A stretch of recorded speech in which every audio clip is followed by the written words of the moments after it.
देखो आज मौलिक अधिकार का हम लोग क्या करेंगे, 100 क्वेश्चन बनाएंगे लगभग, ठीक है।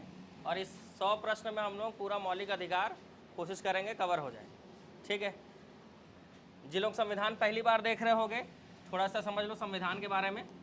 संविधान जो है, संविधान मतलब एक बुक पढ़ना है जिसमें टोटल 22 चैप्टर हैं। मतलब कितने भाग हैं टोटल? 22 भाग हैं।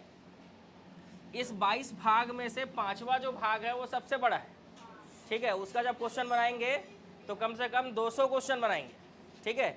और दूसरा देखो, भाग 3 और 5 यही दो जो है सबसे ज़्यादा इंपॉर्टेंट है। किसी एग्जाम में 3 या 5 इन दोनों में से क्वेश्चन ना आए ऐसा हो ही नहीं सकता, ठीक है। तो उसमें का जो भाग 3 है वो आज बनाएंगे हम, ठीक, आज बनाएंगे। और हो सके तो भाग 5 कल या परसों की क्लास में बना लेंगे, ठीक है भाई। तो इतने दिन क्लास गैप हुआ है तो संडे को भी आ जाना, ठीक है। तो संडे को आ जाओगे तो ये भाग 5 भी हो जाएगा, ठीक है। तो 3, 4, 5 पूरा एनालिसिस कर लेंगे और इसी से क्वेश्चन ज़्यादा आता है, बाकी आप पढ़ते रहो आराम से, ठीक। तो भाग 3 में क्या है, मौलिक अधिकार है। और मौलिक अधिकार जो है इसमें टोटल अनुच्छेद कितने हैं भाई? तो अनुच्छेद है 12 से 35। और ये 12 से 35 अनुच्छेद जो है आज एक बार जो पढ़ चुके हो उन लोगों का रिवाइज हो जाएगा, और जो पहली बार देख रहे हो उन लोगों को पता भी चल जाएगा कि कौन सा क्वेश्चन कैसे आता है इससे, ठीक है। चलो पहले क्वेश्चन से तैयारी चालू करते हैं। पहला क्वेश्चन आपको क्या दिख रहा है यहाँ पे कि मौलिक अधिकारों का प्रमुख उद्देश्य क्या है। मौलिक अधिकार मतलब हमारे अधिकार, नागरिक के अधिकार, भारत में रहने वाले नागरिकों के जो अधिकार हैं जो हमको संविधान ने दिए हैं, ठीक है। इसका मुख्य उद्देश्य है उपरोक्त सभी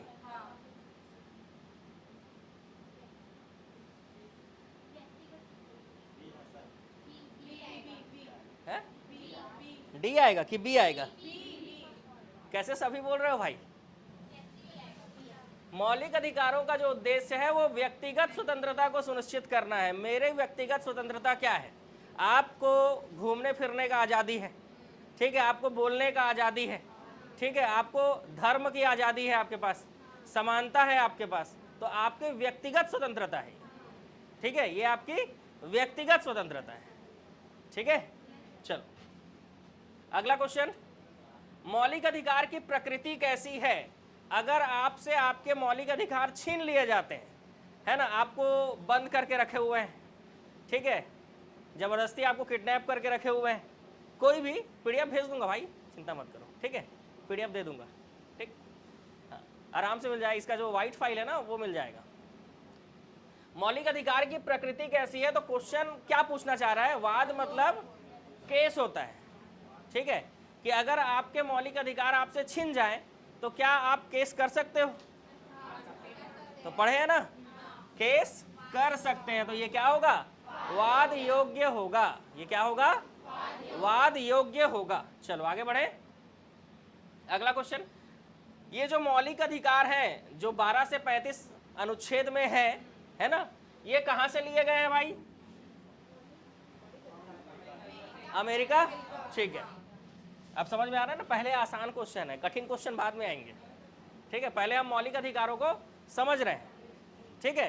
तो ये कहाँ के संविधान से लिया गया है? अमेरिका, ठीक है। और हमारे साथ संविधान लागू होते साथ ही हमको मौलिक अधिकार मिल गए थे, ठीक है। चलो आगे बढ़ेंगे। मौलिक अधिकार किसकी रक्षा की गारंटी देते हैं? नागरिकों के, व्यापारियों के शोषण से, नागरिकों के स्वच्छंद शासन से, देश की रक्षा, नागरिकों का सम्मान। नागरिकों का सम्मान, सोच लो भाई।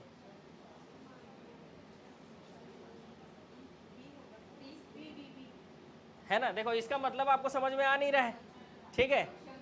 तो जब किसी का मतलब समझ में ना आए तो बाकी को एलिमिनेट करके देखते हैं। तो ये व्यापारी वाला तो आएगा नहीं, देश की रक्षा के लिए वो तो डिफेंस का काम है, हमारा काम थोड़ी ना है भाई, है ना। और ये सम्मान जो है, ठीक है, ये अवसरों की समानता है, लेकिन ऐसा नहीं है कि किसी को भी सम्मान मिल जाएगा, ठीक है। आप कुछ अच्छा करोगे तब तो आपको सम्मान दिया जाएगा, है ना भाई। संविधान आपको सम्मान नहीं देगा, आपको कुछ करना पड़ेगा तब आपको सम्मान मिलेगा, है ना। और उपाधियों का तो वैसे भी क्या कर दिया गया है, अंत कर दिया गया है।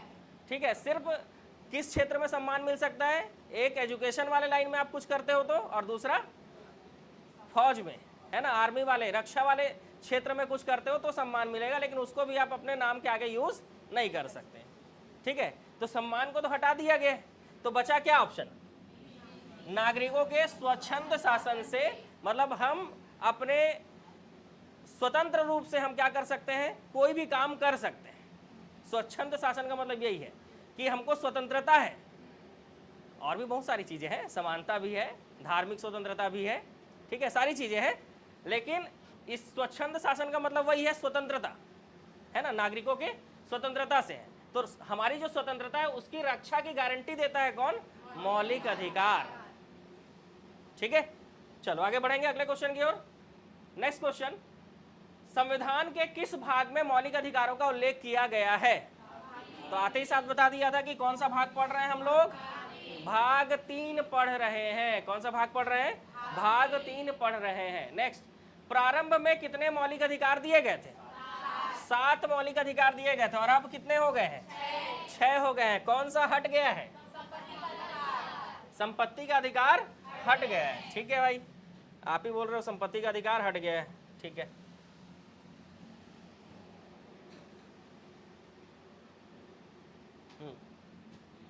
ये संसद भवन है भाई, नया वाला, ठीक है।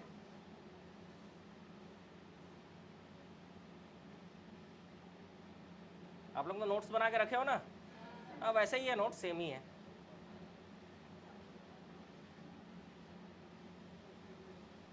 देखो, अरे ये कितना दूर में है भाई, ये तो भाग एक खत्म नहीं हुआ है। रुको, एक बार बस लगाना पड़ेगा, उसके बाद वो ऑटोमेटिक आ जाएगा।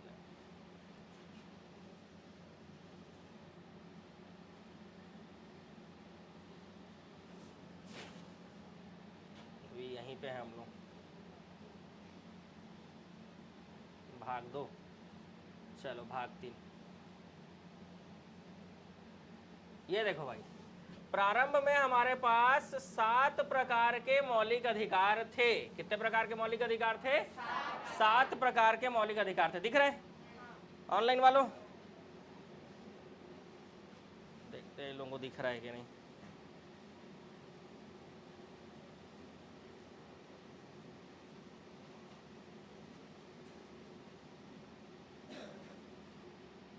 बताओ भाई, दिख रहा है कि नहीं क्लास, ये पीडीएफ जो है?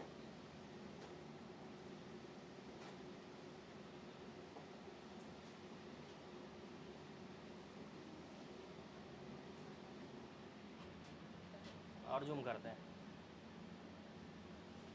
अब दिखेगा ना? जूम करेंगे तो दिखेगा ही। तो 7 मौलिक अधिकार थे हमारे पास। पहला कौन सा है भाई? समानता का अधिकार है हमको, ठीक है। उसके बाद कौन सा? स्वतंत्रता का अधिकार है, ठीक है। उसके बाद शोषण के विरुद्ध अधिकार, उसके बाद धार्मिक स्वतंत्रता, उसके बाद संस्कृति और शिक्षा। 5 हो गए, ठीक है। उसके बाद संपत्ति का अधिकार, अब ये नहीं रहा भाई, यही हट गया है। तो और लास्ट है संवैधानिक उपचारों का अधिकार। तो ऐसे टोटल कितने अधिकार थे हमारे पास? 7, ठीक है। जब संविधान लागू हुआ तो 7 अधिकार थे। संपत्ति का अधिकार को क्यों हटाया गया? क्योंकि बाद में समझ में आया कि मौलिक अधिकार में अगर संपत्ति का अधिकार रहेगा तो भारत में जितने भी प्रॉपर्टी है वो सबको बराबर बांटना पड़ेगा। आपको अच्छा लगेगा बराबर बटेगा तो?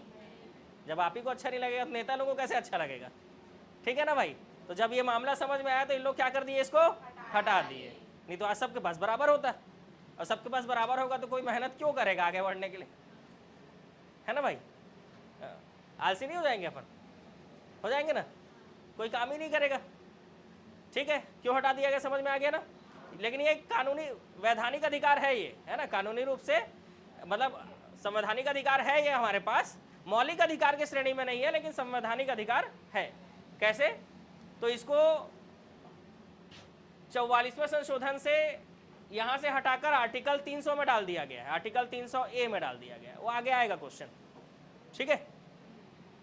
तो ये 7 प्रकार के अधिकार हैं, थे, अब 6 हो गए, ये हट गया संपत्ति वाला। तो देखो 12 से 35 में ना 14 से 18 समानता का अधिकार को बताता है, 19 से 22 स्वतंत्रता, 23-24 शोषण, 25-26 27-28 धार्मिक स्वतंत्रता है, संस्कृति और शिक्षा 29-30 संपत्ति का अधिकार तो हट गया, आर्टिकल 31 है ना, और 32 में संवैधानिक उपचारों का अधिकार। ठीक है, चलो वापस क्वेश्चन में आते हैं। ठीक है, वापस से क्वेश्चन में आते हैं। तो प्रारंभ में कितने मौलिक अधिकार थे और वर्तमान में कितने हैं? तो क्वेश्चन कैसा भी आएगा हम लोग डील कर लेंगे। ठीक है, चलो अगले क्वेश्चन की ओर चले। नेक्स्ट, भारत के संविधान में मौलिक अधिकार, लो जी, मूल संविधान का हिस्सा था कि बाद में जोड़ा गया?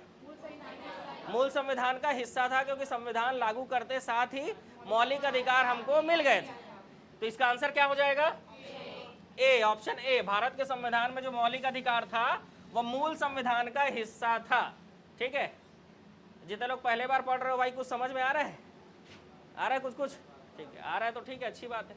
यह प्राथमिक अधिकार था केवल, किंतु अब केवल कानूनी अधिकार हो गया है। प्राथमिक मतलब मौलिक अधिकार था, लेकिन अब जो है कानूनी अधिकार बन गया है। कौन सा?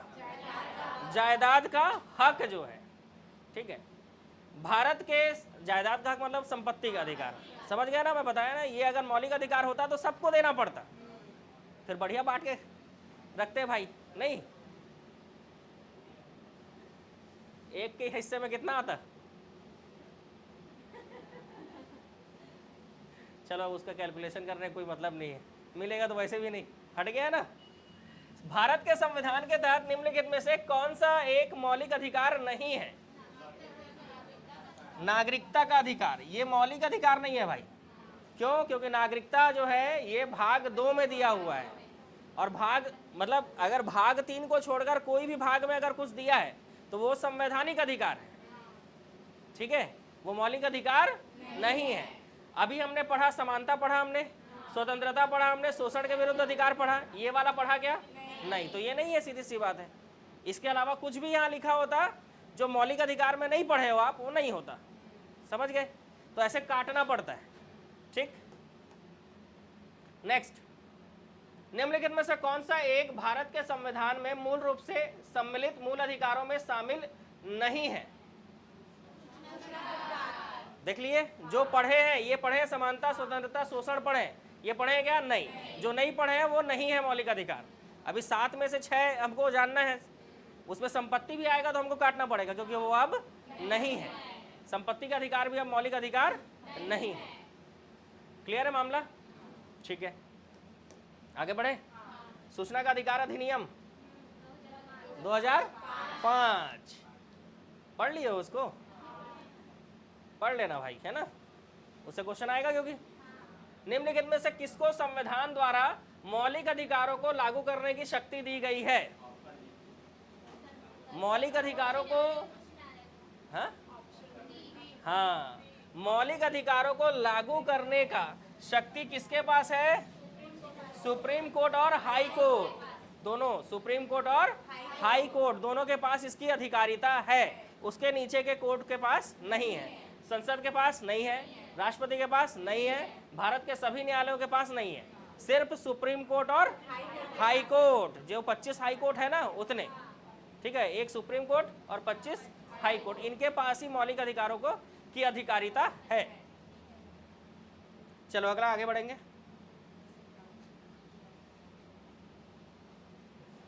सेम क्वेश्चन हो गया, उल्टा बस पूछ रहे हैं। सेम क्वेश्चन नहीं हो गया? हाँ, क्या आएगा?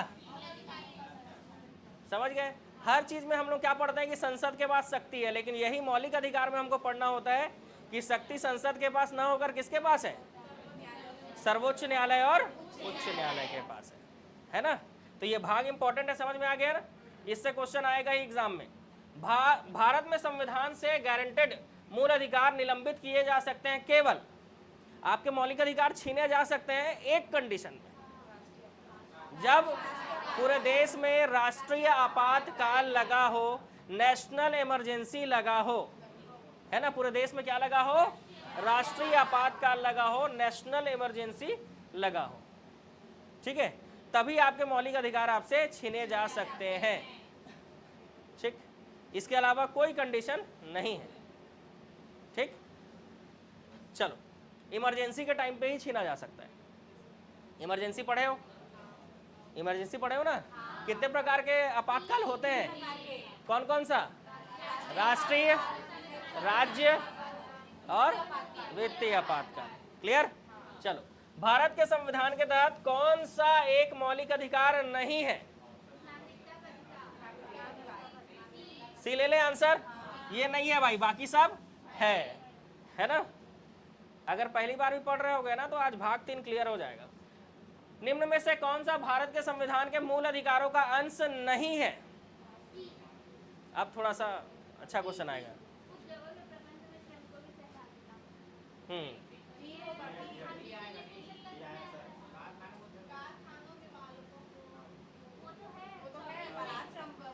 सोच लो क्या आएगा भाई? डी आएगा। चलो, कितने लोग ए बोल रहे हो? ए नहीं बोल रहे हो, क्यों? क्योंकि ये आर्टिकल 23 में दिया हुआ है। ये आर्टिकल 23 में दिया हुआ है। अब देखो 12 से 35 पढ़ना है। 23 नंबर के आर्टिकल में क्या दिया हुआ है कि मानव दुर्व्यापार, किसी भी मानव का व्यापार नहीं होगा, और बलात् श्रम मतलब लात मार के जो श्रम करवाते हैं, बलात् श्रम, वो नहीं होगा भारत में। ठीक है, बलपूर्वक किसी से भी मजदूरी नहीं कराया जाएगा। तो ये आर्टिकल 23 में बताया है। कारखानों में 14 वर्ष से कम उम्र के बच्चे जो है काम नहीं करेंगे, ये बताया आर्टिकल 24 में। तो ये भी नहीं होगा भाई। अब उद्योगों के प्रबंधन में श्रमिकों की सहभागिता, ठीक है, तो ये जो लाइन लिखा हुआ है ये पूरे मौलिक अधिकार में कहीं नहीं है। हाँ, ये नीति निदेशक तत्व में है। ठीक है, मौलिक अधिकार में नहीं है। तो आंसर क्या होगा? Option C. अब ये वाला जो आंसर बोल रहे थे अब समझना। आर्टिकल 19 पढ़े हो? उसमें व्यवसाय की स्वतंत्रता है, वही लिखा है ना? व्यवसाय की स्वतंत्रता है आर्टिकल 19 में, है ना? कौन से नंबर पे है ये बता दो तो मजा आ जाए। व्यवसाय की स्वतंत्रता 6 में है। आर्टिकल 19 के किस में है?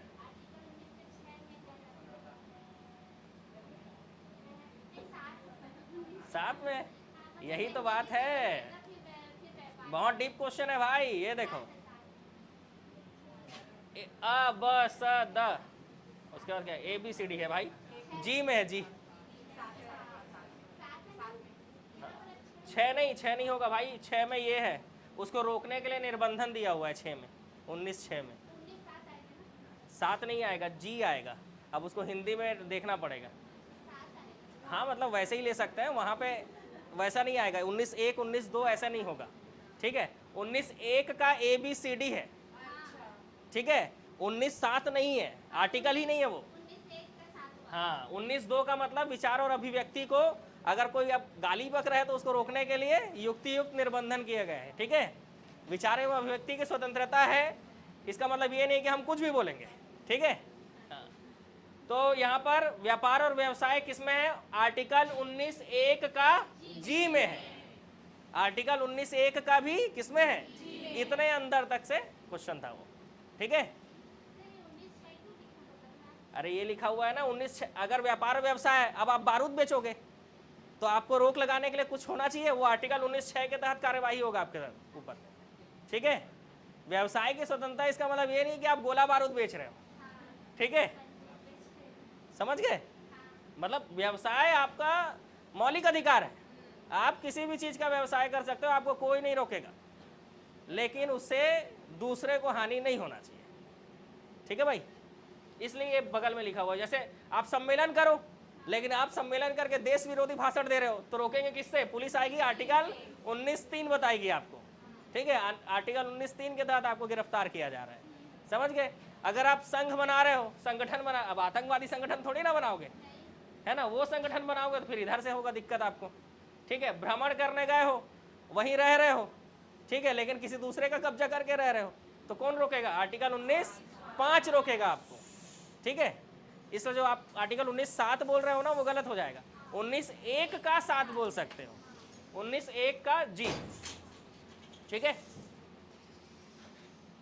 चलो आगे बढ़े। तो यहां का मामला समझ में आ गया। मूल अधिकारों से संबंधित मामला निम्नलिखित में से कौन सा है? मूल अधिकारों से संबंधित मामला इसमें से कौन सा है भाई? मतलब मौलिक अधिकारों पर कब केस हुआ था?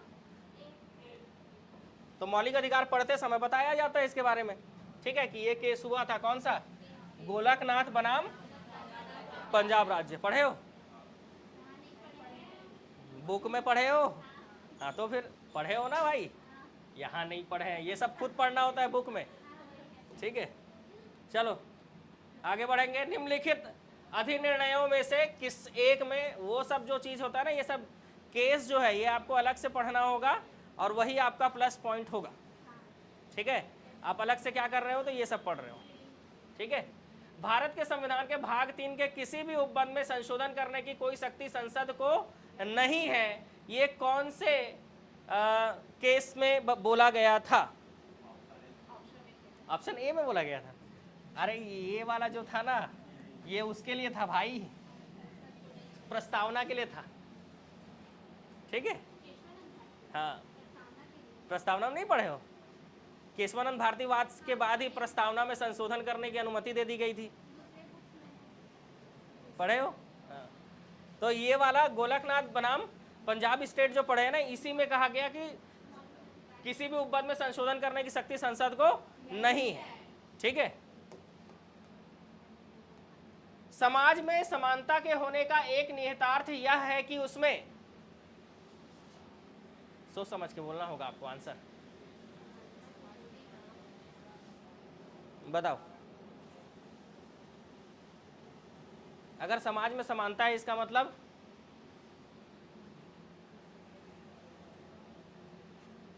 अवरोधों का अभाव है, इसीलिए समानता है।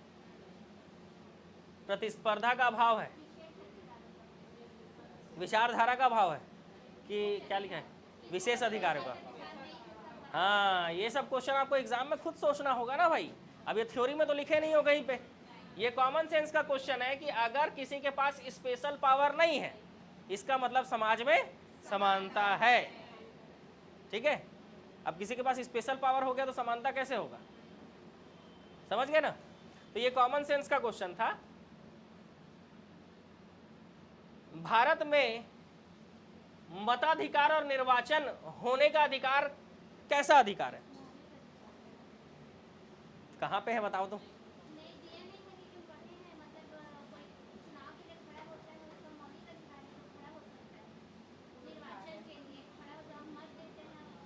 हाँ, चुनाव के बारे में भारत के संविधान में कौन से आर्टिकल में है या कौन से भाग में है? भाग 15 में है। तो अगर कोई चीज कहीं पर स्पेशल लिखा है तो वो कैसा अधिकार बनेगा? ठीक है, वो कैसा अधिकार बनेगा? संवैधानिक अधिकार। अब मौलिक अधिकार के किसी आर्टिकल में नहीं लिखा है ये चीज, 12 से 35 तक में। हाँ हाँ हाँ, वो उसके स्वतंत्रता के अधिकार में आएगा, है ना, वो उसके स्वतंत्रता के अधिकार में आएगा कि वो स्वतंत्र है चुनाव लड़ने के लिए, ठीक है।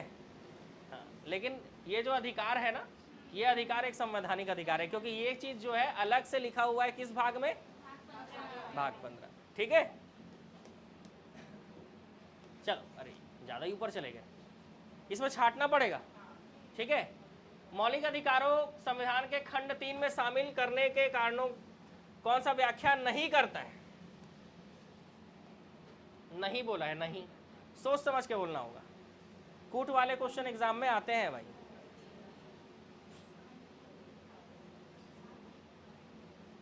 अच्छा, इसमें से सही और गलत पॉइंट छाटो।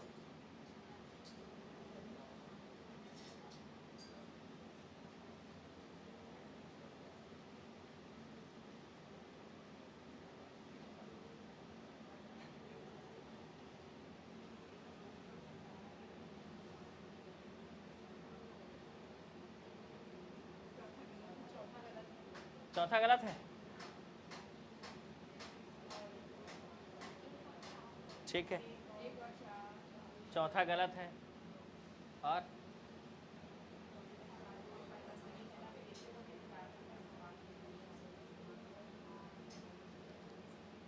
देश के शासन में मौलिक है वो, ये सही है। अब बस आपको इसी में छांटना है कि दूसरा गलत है कि पहला गलत है कि दोनों ही गलत है।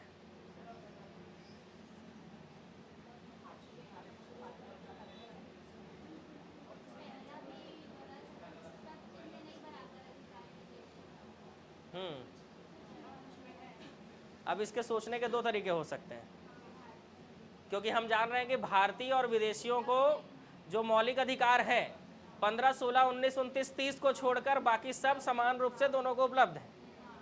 सिर्फ 5 आर्टिकल छोड़ दें तो ठीक है। तो अब निगेटिव वाला लोगे कि पॉजिटिव वाला लोगे, वो ऑप्शन देख के टिक करना पड़ेगा वैसे में, है ना। तो ऑप्शन में चौथा गलत है, और चौथा गलत वाला ऑप्शन जो है 3 ठो है, ये वाला, ये वाला, ये वाला। ये नहीं हो सकता क्योंकि तीसरा सही पॉइंट है, ठीक है, तीसरा सही पॉइंट है। तो अब बचा ये, और ये भी गलत हो गया। क्यों? क्योंकि तीसरा सही पॉइंट है। तो आंसर क्या आया? तो सिर्फ समझ गए, ऑप्शन पहले वाले ऑप्शन को वो क्या लिया, पॉजिटिव वे में ले लिया, ठीक। हाँ, साधारण कानूनों से ऊपर ये गलत है, साधारण ही है ना। मौलिक अधिकार तो नॉर्मल ही है ना, आईपीसी और सीआरपीसी तो इससे ऊपर है ना, ठीक है। तो यहां पर गलत कौन सा हो गया, दूसरा और चौथा। सबसे ऊपर नहीं है, गलत ऊपर है, भाग 3 में दिया हुआ है, बाकी कानून सब नीचे है भाग में, है ना, ये ऊपर है, ठीक है, ऊपर है तभी तो भाग 3 में, नहीं तो भाग 22, 23 में होना चाहिए था, 21 में होना चाहिए था, है ना। चलो उसी तरह से सोचना है उसको, चौथे वाले को, और पहले वाले को पॉजिटिव में ले लिया। 15, 16, 19, 29, 30 को छोड़कर समान रूप से उपलब्ध है, ठीक है ना। तो कई बार क्वेश्चन में हमको क्या करना होता है, ऑप्शन देख के, इसमें भी देखो ऑप्शन देखना होगा, ठीक है।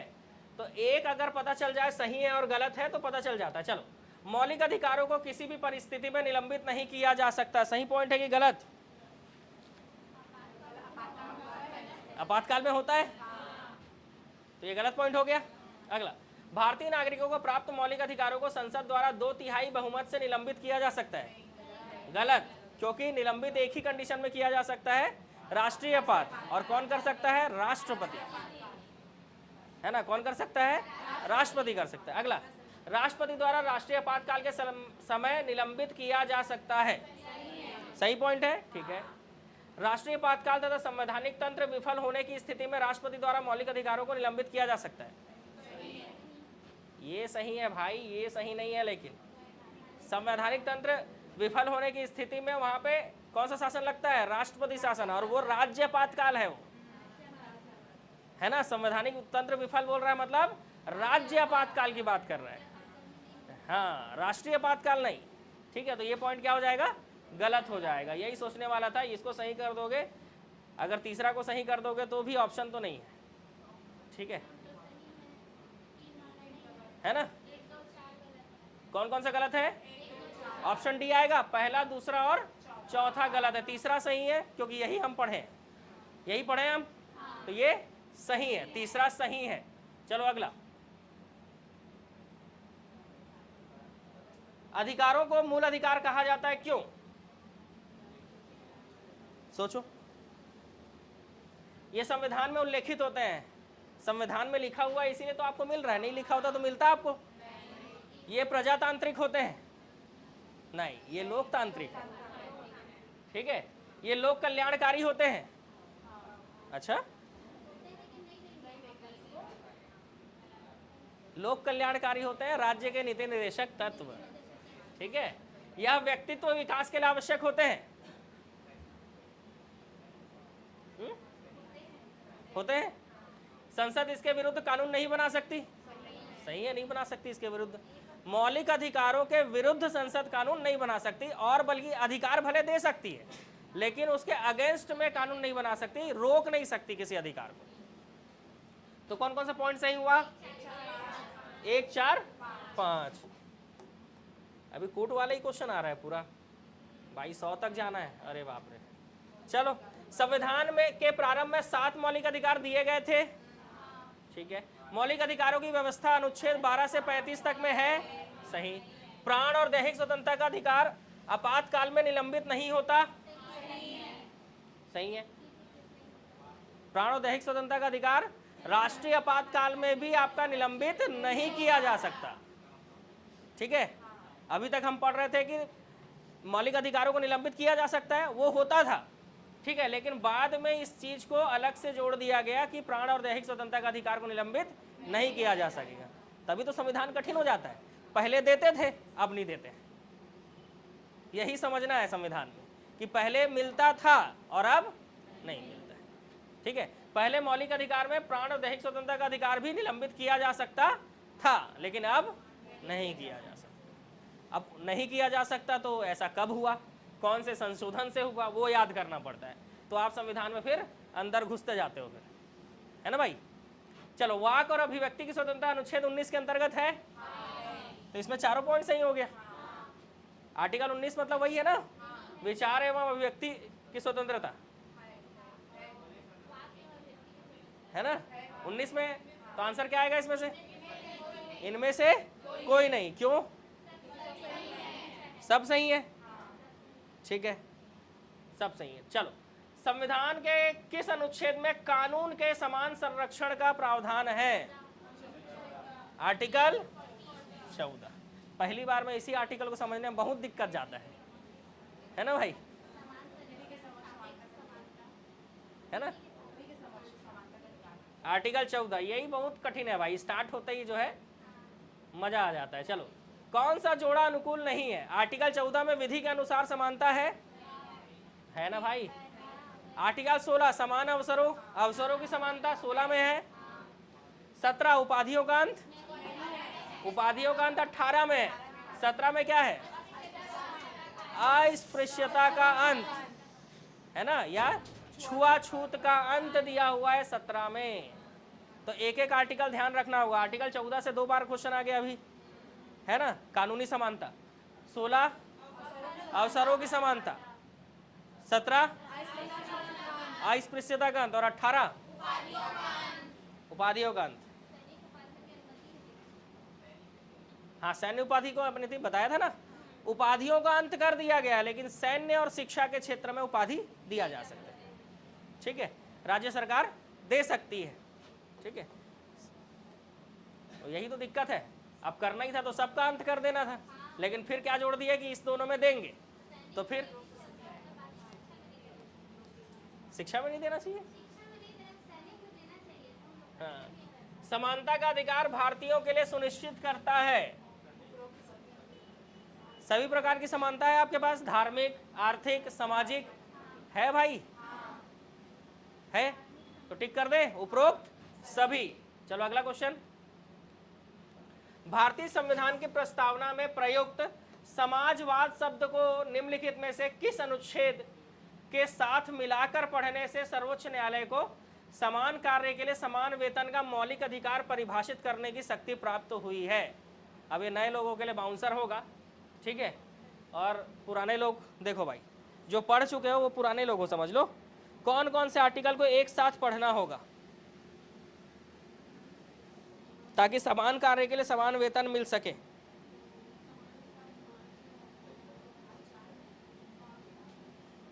बताओ भाई।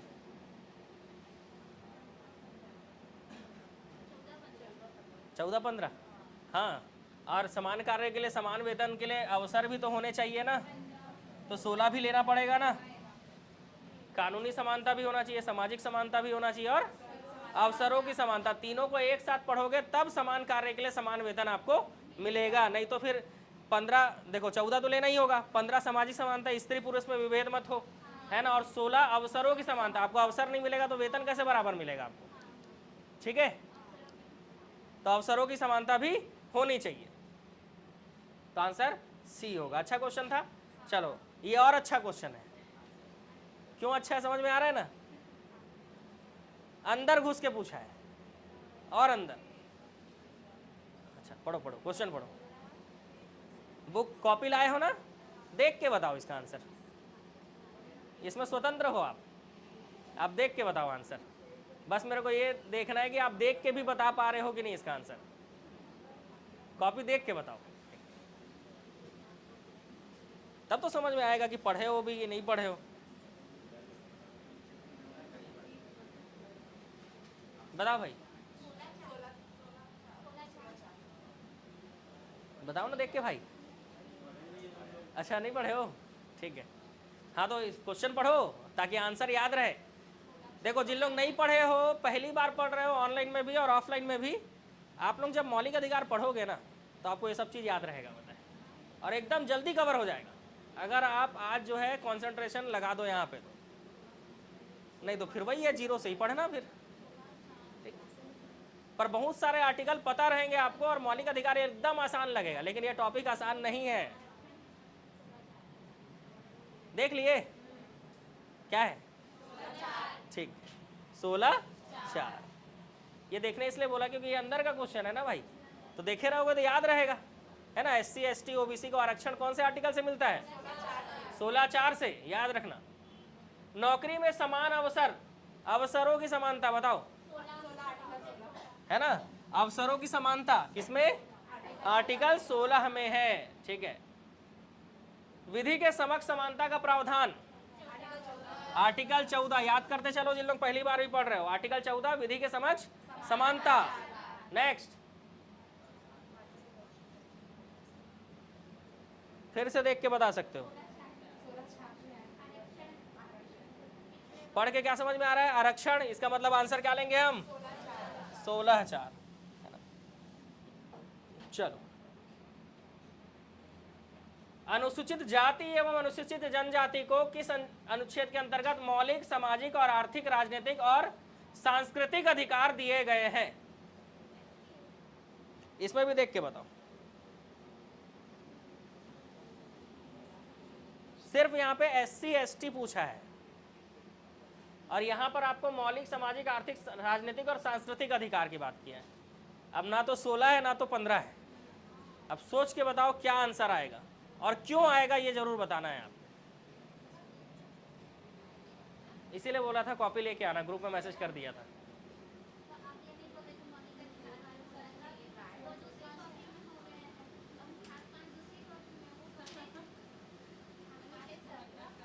कैसा करते हो भाई, दोनों कॉपी लेके आना चाहिए ना।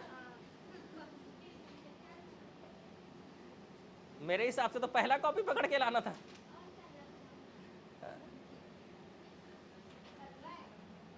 है 17 आएगा?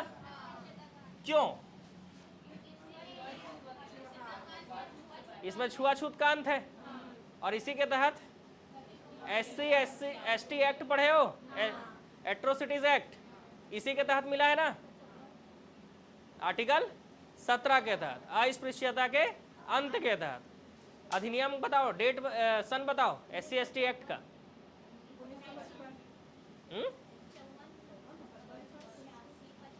अरे बाप रे, कैसे अलग अलग बता रहे हो, क्या लिखे हो?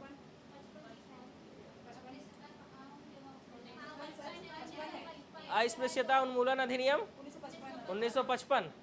हाँ तो उल्टा पुल्टा काय बताते हो भाई, अलग अलग। ठीक है, समझ गए भाई? तो जान रहे हो ना, छुआछूत के अंत के लिए यह आर्टिकल 17 को बनाया गया है। भारतीय संविधान का अनुच्छेद 17 किस प्रकार से संबंधित है ना? अस्पृश्यता से उन्मुक्ति, है ना। क्वेश्चन अगर बदल बदल कर भी आए ना तो भी यहाँ पे ध्यान रहेगा, तो आपको याद होंगी चीजें। बताओ कौन सा अनुच्छेद ये प्रावधानित करता है कि कुआं हो, तालाब हो, स्विमिंग पूल हो, स्नान घाट का मतलब वही है, स्विमिंग पूल का प्रयोग करने के लिए किसी भी नागरिकों को वंचित नहीं किया जाएगा? अनुच्छेद 15, है ना। आर्टिकल 15 इस चीज को बोलता है ना। सामाजिक समानता का अधिकार है ये। क्या है? सामाजिक समानता का अधिकार है, ठीक है। आप कहीं भी जा सकते हो। भारत के संविधान के मूल अधिकारों के अंतर्गत स्वतंत्रता के अधिकार को 4 अनुच्छेद में बांटा गया है। जैसे समानता का अधिकार है 14 से 18, तो वैसे स्वतंत्रता का अधिकार है 19 से 22, और 23-24 क्या है? शोषण के विरुद्ध अधिकार है ना। 23-24 शोषण के विरुद्ध अधिकार। फिर 4, 25, 26, 27, 28 धार्मिक स्वतंत्रता का अधिकार। फिर 29-30 शिक्षा और संस्कृति का अधिकार। 31 वो हट गया है, और 32 संवैधानिक उपचारों का अधिकार। ठीक है, संवैधानिक उपचारों का अधिकार। सुन सुन के भी याद कर लो भाई, मजा आएगा, मजा आएगा नहीं? वाह, ये मिक्स हो गया, जोड़ सही जोड़ी है ये। ठीक है, चलो आर्टिकल 14 मैं अंडरलाइन कर देता हूं ताकि आपको समझ में आएगा। आर्टिकल 14, 15, 16 और 17 मिलाना चालू करो। आर्टिकल 14 किस में आएगा? तो इसमें आएगा, देखो आर्टिकल 14 विधि के समक्ष समता और विधि के समान संरक्षण से, ये वाला आएगा। 17 में कौन सा आएगा? ये वाला आएगा, अस्पृश्यता। 16 में क्या आएगा? डी आएगा। ठीक है,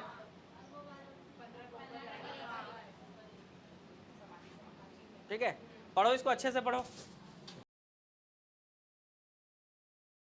ना। ठंडा पानी है, मजा आ रहा है भाई, मजा आ रहा है। ठीक है, हाँ ठीक है, अच्छा दो, लाओ जी। हाँ तो पढ़ लिए, नए लोगों को पढ़ना था भाई ये। चलो बताओ, अस्पृश्यता का अंत 17, आर्टिकल 17। इतना तो समझ में आ गया आर्टिकल 17 में क्या है, इतना क्वेश्चन है इससे। चलो, अस्पृश्यता से उद्भूत अपराध गठित नहीं होगा कब? अच्छे से पढ़ो, ये कॉमन सेंस का क्वेश्चन है, ये कॉमन सेंस का क्वेश्चन है, अच्छे से पढ़ो।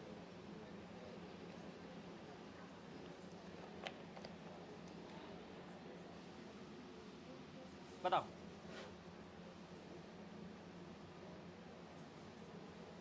किस चीज का तैयारी कर रहे हो भाई सब? एडीओ वाले? कोई नहीं, एक हाँ, और आरक्षक, पुलिस और फॉरेस्ट गार्ड है, टीचर वाले नहीं। कहाँ बैठे हो भाई? क्या करेंगे? ठीक है, चलो बताओ क्या लेंगे आंसर। SC/ST एक्ट कब नहीं लगता है? क्वेश्चन ये, अपराध कब नहीं माना जाएगा? जब, बोलो यार, कोई तो आंसर बोलो। पढ़ना पड़ेगा, हर चीज को पढ़ के बताऊंगा तो मजा नहीं आएगा ना।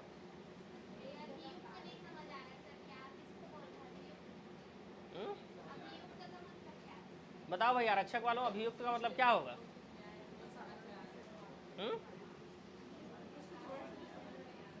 नहीं आ रहा है समझ में?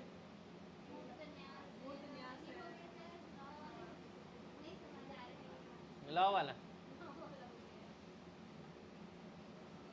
मैं तो सबको पढ़ता और उसके बाद आंसर मारता ऑप्शन डी को, कि अभियुक्त और परिवादी पीड़ित समान सामाजिक समूह से अगर है, मतलब अगर SC ही SC पर लगाया है केस तो गठित नहीं होगा, ST ही ST पे लगाया है तो अपराध गठित नहीं होगा। समझ गए? कोई ST अगर ST कोई बोल रहा है कि ये छुआछूत मान रहा है मेरे से, तो अपराध घटित नहीं होगा। समझ गए? ये था ये मेरे को नहीं पता भाई। तो गलत बताने से अच्छा है। हाँ हाँ, वही है। मैं भी इस क्वेश्चन को पढ़ने के बाद ना मैं सीधा आंसर देखा, हाँ ये आंसर है भाई करके। ठीक है, तो ये आंसर है, उसको देखते हैं। अभियुक्त और इसका मतलब ना देखना पड़ेगा, इसलिए तो आरक्षक वालों से पूछा, बताओ भाई अभियुक्त का मतलब।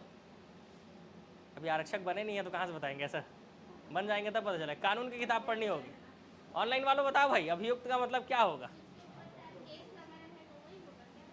होगा वाले में गड़बड़ हो जाएगा ना, मैं बोल दूंगा तो वो चीज़ याद हो जाएगा लोगों को, इसीलिए नहीं बोल रहा हूँ मैं। मतलब मेरे को लग रहा है कि ये होना चाहिए, पर मैं अभी नहीं बताऊंगा, था इस चीज़ को कंफर्म करके बताऊंगा। ठीक है, मेरे को भी लग रहा है कि वही होगा, लेकिन अभी रहने दो उसको। इसका आंसर हो गया? ठीक है। निम्नलिखित मूल अधिकारों के किस संवर्ग में अस्पृश्यता के रूप में किए विभेदन के विरुद्ध संरक्षण समाविष्ट है? तो ये तो किसके अधिकार के अंतर्गत आएगा? समानता के अधिकार के अंतर्गत आता है ना। समानता के अधिकार के अंतर्गत आर्टिकल 14 से कहां तक है? 18। आर्टिकल 14 से कहां तक है? 18 तक है। तो सीधी सी बात है, ये किसके अंतर्गत आएगा? इसमें के बीच में आर्टिकल 17 नहीं आता, अस्पृश्यता का अंत। ठीक, ठीक है, चलो आगे। हाँ, इस बार फिर देखो, अ ब स द में पूछा है। प्रेस की आजादी,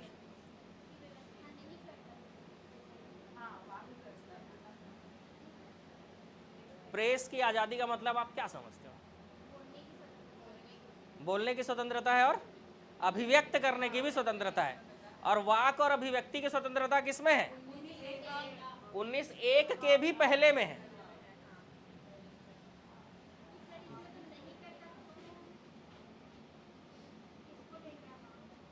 हाँ, तो स्पष्टतः नहीं लिखा हुआ है ना कि प्रेस की आजादी है। वहां क्या लिखा हुआ है? विचार एवं अभिव्यक्ति, उसके तहत प्रेस की आजादी मिलती है। लेकिन स्पष्टतः उस लाइन में वो थोड़ी ना लिखा है। स्पष्ट क्या लिखा हुआ है? वाक एवं अभिव्यक्ति की स्वतंत्रता है। ठीक है, स्पष्ट नहीं लिखा हुआ है कि प्रेस की आजादी है, ऐसा लिखा है क्या? नहीं, स्पष्टता नहीं लिखा हुआ है, लेकिन आजादी है। पूरा पढ़ो, ये स्पष्टता नहीं लिखा है, लेकिन किंतु ये आजादी है कि नहीं? विचार एवं व्यक्ति की स्वतंत्रता के अंतर्गत हमको प्रेस की आजादी है ना। हम बोल भी सकते हैं और लिख भी सकते हैं। ठीक, तो आएगा ना 19(1) आ में। अभी समझ में आ रहा होगा संविधान इतना कठिन क्यों है भाई, है ना। सबसे कठिन सब्जेक्ट नहीं है ये। चलो 19(1) द और 21 को मिलाकर पढ़ लो, तो मिलाकर पढ़ने पर कौन सा अधिकार प्राप्त होगा? इसके लिए भी आप जो है अपना कॉपी देख सकते हो। 19(1) द क्या बोलता है? संघ बनाने की स्वतंत्रता। ठीक है, और 21 क्या बोलता है? प्राण एवं दैहिक स्वतंत्रता। अब दोनों को एक साथ पढ़ो।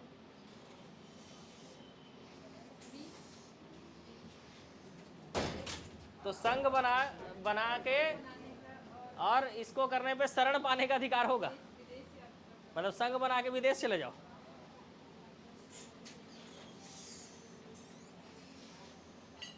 देखो, विदेश जाने की, विदेश यात्रा का जो अधिकार है ना, वो डायरेक्ट आर्टिकल 21 में दिया हुआ है, तो वो तो नहीं होगा।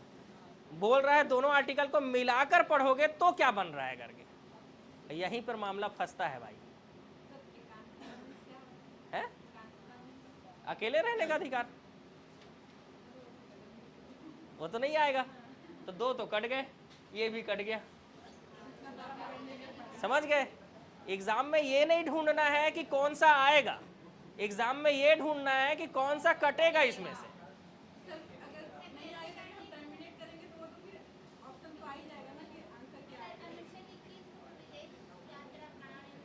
हाँ, तो डायरेक्ट दिया हुआ है ना, लेकिन यहाँ पर बोल रहा है कि दोनों को मिलाकर कौन सा नया चीज मिल रहा है हमको। तो सूचना प्राप्त करने का अधिकार मिल रहा है हमको। ठीक है, क्या मिल रहा है? सूचना प्राप्त करने का अधिकार। तो ये होगा ऑप्शन डी। बाकी तीन तो हो नहीं सकता। ठीक है, विदेश यात्रा का अधिकार, शिक्षा का अधिकार, ये सब डायरेक्ट दिया हुआ है प्राण एवं दैहिक, इसलिए शरण पाने का तो होगा नहीं। ठीक है, एक अकेले का भी नहीं है। चलो आगे। भारत के संविधान का निम्नलिखित में से कौन सा अनुच्छेद दोहरे खतरे से किसी व्यक्ति की रक्षा करता है?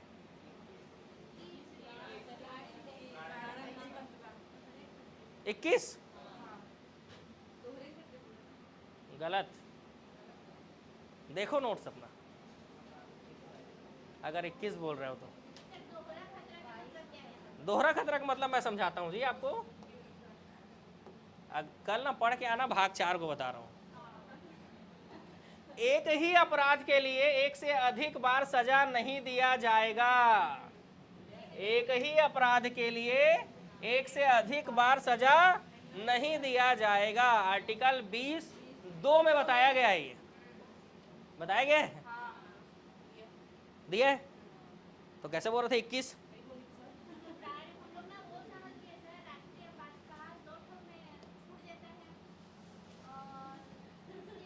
वो दोहरा खतरा है मतलब वो। अच्छा, ज्यादा कहानी सुन लिए हो जी। चलो ठीक है, ये यहाँ पे आएगा ना, एक से अधिक बार है ना सजा नहीं दिया जा सकता। ठीक है, चलो आगे बढ़े। तो आर्टिकल क्या आएगा? 20 आएगा। ठीक है, अगला क्वेश्चन, कौन सा आर्टिकल 21 के दायरे में नहीं आता? आर्टिकल 21 का मतलब होता है प्राण एवं दैहिक स्वतंत्रता का अधिकार।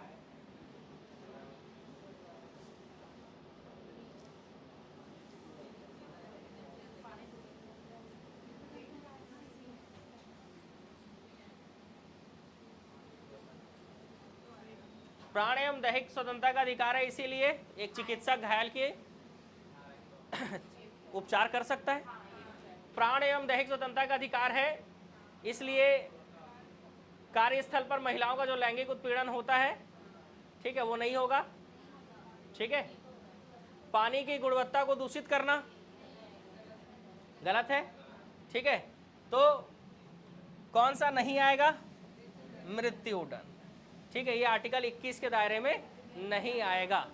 प्राण एवं दैहिक स्वतंत्रता का हमको अधिकार है, इसलिए हमको मृत्युदंड तब तक नहीं मिलेगा जब तक हमारा दोष सिद्ध ना हो जाए, है ना भाई। अब दोष सिद्ध हो जाएगा तो मिलेगा भाई, और नहीं हुआ तो नहीं। ठीक है, तो हमको प्राण एवं दैहिक स्वतंत्रता का अधिकार है कि नहीं है? ये थोड़ा अच्छा क्वेश्चन है, ये याद रखने वाला क्वेश्चन है कि आर्टिकल 21 के कार्य क्षेत्र का विस्तार करके शिक्षा के अधिकार को कौन से केस से शामिल किया गया?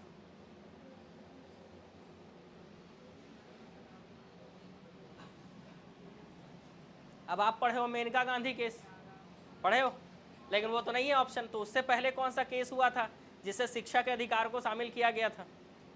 वो पढ़ना जरूरी था। अब सोचो, मेनका गांधी तो रहता तो तुरंत आंसर मार लेते, है ना। गरिमामय पूर्ण जीवन जीने का अधिकार, पढ़े हो ना, मेनका गांधी केस, लेकिन वो ऑप्शन में नहीं है। तो उससे पहले कौन सा केस हुआ था? तो जो आपके नोट्स में नहीं है वो क्वेश्चन में है। उन्नी कृष्णन बनाम आंध्र प्रदेश केस। ठीक है, इस केस में शिक्षा के अधिकार को शामिल किया गया था।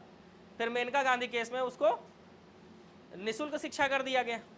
ठीक है, 6 से 14 है ना, नहीं पढ़े हो? पढ़े हो ना, हाँ ठीक। तो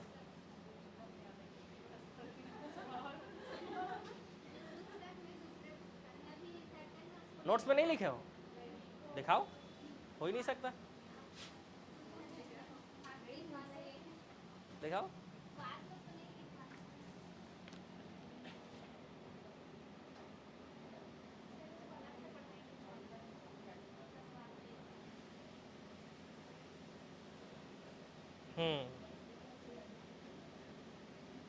लिखे हो आर्टिकल 21 का, लेकिन इसमें ये मेनका गांधी केस नहीं लिखे। लिखे हो ना, ये देखो आर्टिकल 21 का में प्रारंभिक शिक्षा का अधिकार 2002 में संशोधन हुआ था, 86वां, और इसके तहत 6 से 14 वर्ष के बच्चों को निःशुल्क शिक्षा का अधिकार है। ये लिखे हो, देखो। हाँ तो उसको पढ़ के लिखो। चलो आगे बढ़ते हैं। उच्चतम न्यायालय की व्यवस्था के अनुसार निजी भवनों के ऊपर राष्ट्रीय झंडे को फहराने के तहत हर नागरिक का ये मौलिक अधिकार है। कौन से आर्टिकल से मिलता है? लो भाई, आपको हम लोग भी झंडा फहराते हैं कि नहीं? कौन सा आर्टिकल ये अधिकार हमको देता है, यही क्वेश्चन है। बी, ठीक है। ये आर्टिकल 1A ये अधिकार देता है हमको, ठीक है। तभी हम 15 अगस्त 26 जनवरी क्या करते हैं, झंडा फहराते हैं, ठीक है। चलो, हो रहा है आर्टिकल क्लियर धीरे धीरे। कौन सा अनुच्छेद किसी व्यक्ति की अपनी पसंद के व्यक्ति से विवाह करने के अधिकार को संरक्षण देता है? लो भाई, इसके बारे में भी जान लो, कौन सा आर्टिकल है?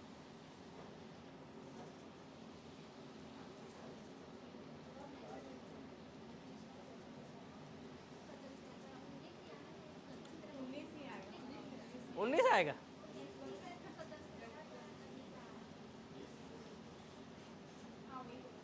वही होगा। नहीं, हाँ, धार्मिक स्वतंत्रता के अधिकार के तहत हम किसी भी से विवाह कर सकते हैं, कि कोई सा भी धर्म अपना सकते हैं। 19 आएगा। 19 में किससे आएगा बताओ? 19 में विचार अभिव्यक्ति की स्वतंत्रता, इसका मतलब विवाह कर लेंगे। संघ बनाने की स्वतंत्रता है, मतलब विवाह कर लेंगे।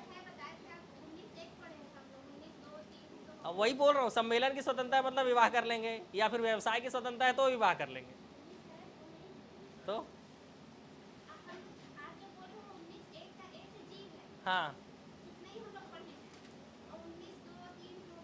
वो सब पढ़ना ही नहीं है। 19, 2, 3, 4, 5, 6 जो है ना, वो इनके ऊपर युक्ति युक्त निर्बंधन लगाता है, रोकता है।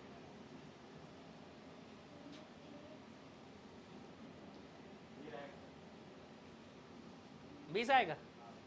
देख लो भाई कौन सा आंसर आएगा। अरे यार, तभी मैं सोचूं आंसर कैसे नहीं दे पा रहे हो। ये गलत है। आर्टिकल 21 है वो। ये नहीं, लोग गलत गलत टाइप कर देते हैं भाई। देखो ये बगल में ही बैठा है आदमी, ठीक है। तभी बोलूं कि आंसर गरिमामय जीवन जीने का अधिकार है ना भाई। और वो जीवन जीने के लिए हमको पसंदीदा व्यक्ति चाहिए कि नहीं शादी करने के लिए? चाहिए ना। तो आर्टिकल क्या आएगा? 21 आएगा, ठीक है। आर्टिकल 21 आएगा, ठीक। चलो आगे बढ़े। रुको, ये गलत हो गया। दे तो पेंसिल दो तो जी। अरे वो पीडीएफ में सुधार के भेजूंगा ना, नहीं तो लोग गलत गलत पढ़ लेंगे, दिक्कत ये। इसीलिए पीडीएफ पहले नहीं भेजता हूँ, पहले सुधार दूंगा उसके बाद भेजता हूँ। ऑनलाइन वाले बोलते हैं सर एक काम करो पूरा पीडीएफ एक साथ भेज दो। कैसे होगा ये चीज़?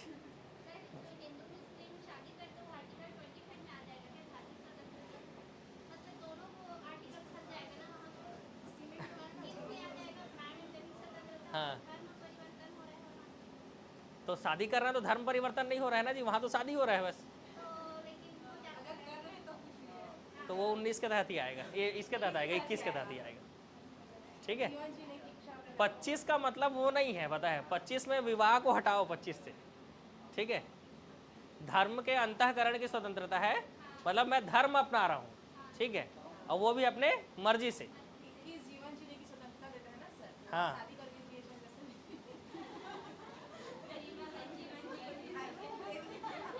ठीक। आपको भी 21 के तहत ही आपका शादी हुआ है, होता है, ठीक है। चलो आगे बढ़ेंगे। भारत के संविधान के निम्नलिखित में से किस एक अनुच्छेद के अधीन मूल अधिकार की गारंटी केवल भारत के नागरिकों को उपलब्ध है? केवल भारत के नागरिकों को।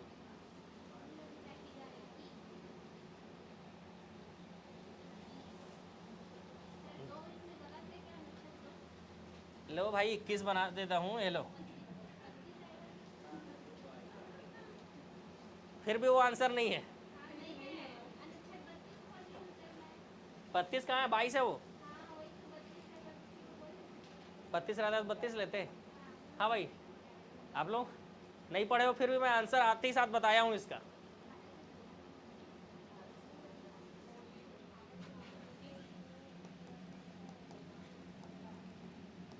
पंद्रह, 16, 19, 29, 30 केवल भारतीयों को प्राप्त है।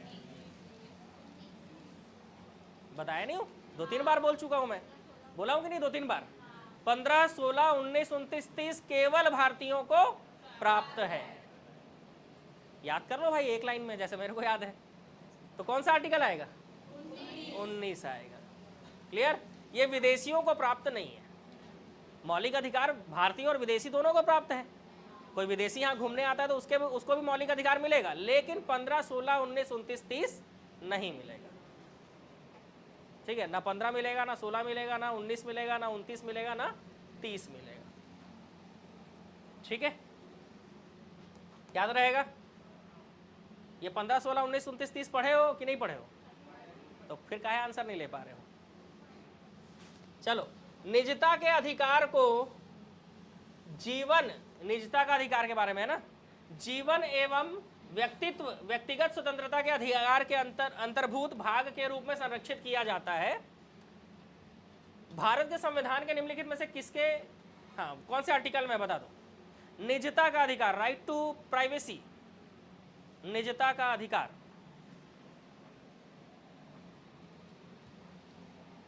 नोट्स देख के बताओ, कोई दिक्कत नहीं। अब इतना दिन हो गया ना भाई, संविधान पढ़े तो याद थोड़ी ना रहेगा। अब तक तो सब बराबर हो गया होगा, पर आज जो है ताजा हो जाएगा सब, पता है। हाँ हाँ, विदेश यात्रा का अधिकार, निजता का अधिकार, शिक्षा का अधिकार, ये किसमें है? 21 में है। और इस क्वेश्चन से ये क्लियर हो गया कि निजता का अधिकार भी 21 के अंदर नहीं पढ़े होगे, तो 21 के भाग 3 में है। ठीक है, 21 के भी किस में है? भाग 3। अच्छा, 21 3 में है, मतलब भाग 3 लिखा हुआ है। ठीक तो है, भाग 3 आर्टिकल 21, मैं दूसरा समझ रहा था, 21 3 लिखा हुआ है। ठीक है, भाग 3 और आर्टिकल 21 पढ़े हो ना, विदेश यात्रा और निजता का अधिकार लिखे हो उसमें, देखो फिर ढूंढ के बताना पड़ेगा यहाँ लिखा है करके। आरटीपी लिखेगा शॉर्ट में, राइट टू प्राइवेसी। ठीक है, नहीं लिखे तो लिख लो तुरंत, निजता का अधिकार। उन मौलिक अधिकारों का चयन करें जो भारतीय नागरिकों को प्राप्त है परंतु गैर नागरिकों को नहीं। अब इसके लिए आर्टिकल डालना पड़ेगा भाई। अब देखो, कानून के समक्ष समानता मतलब कौन सा आर्टिकल? 14।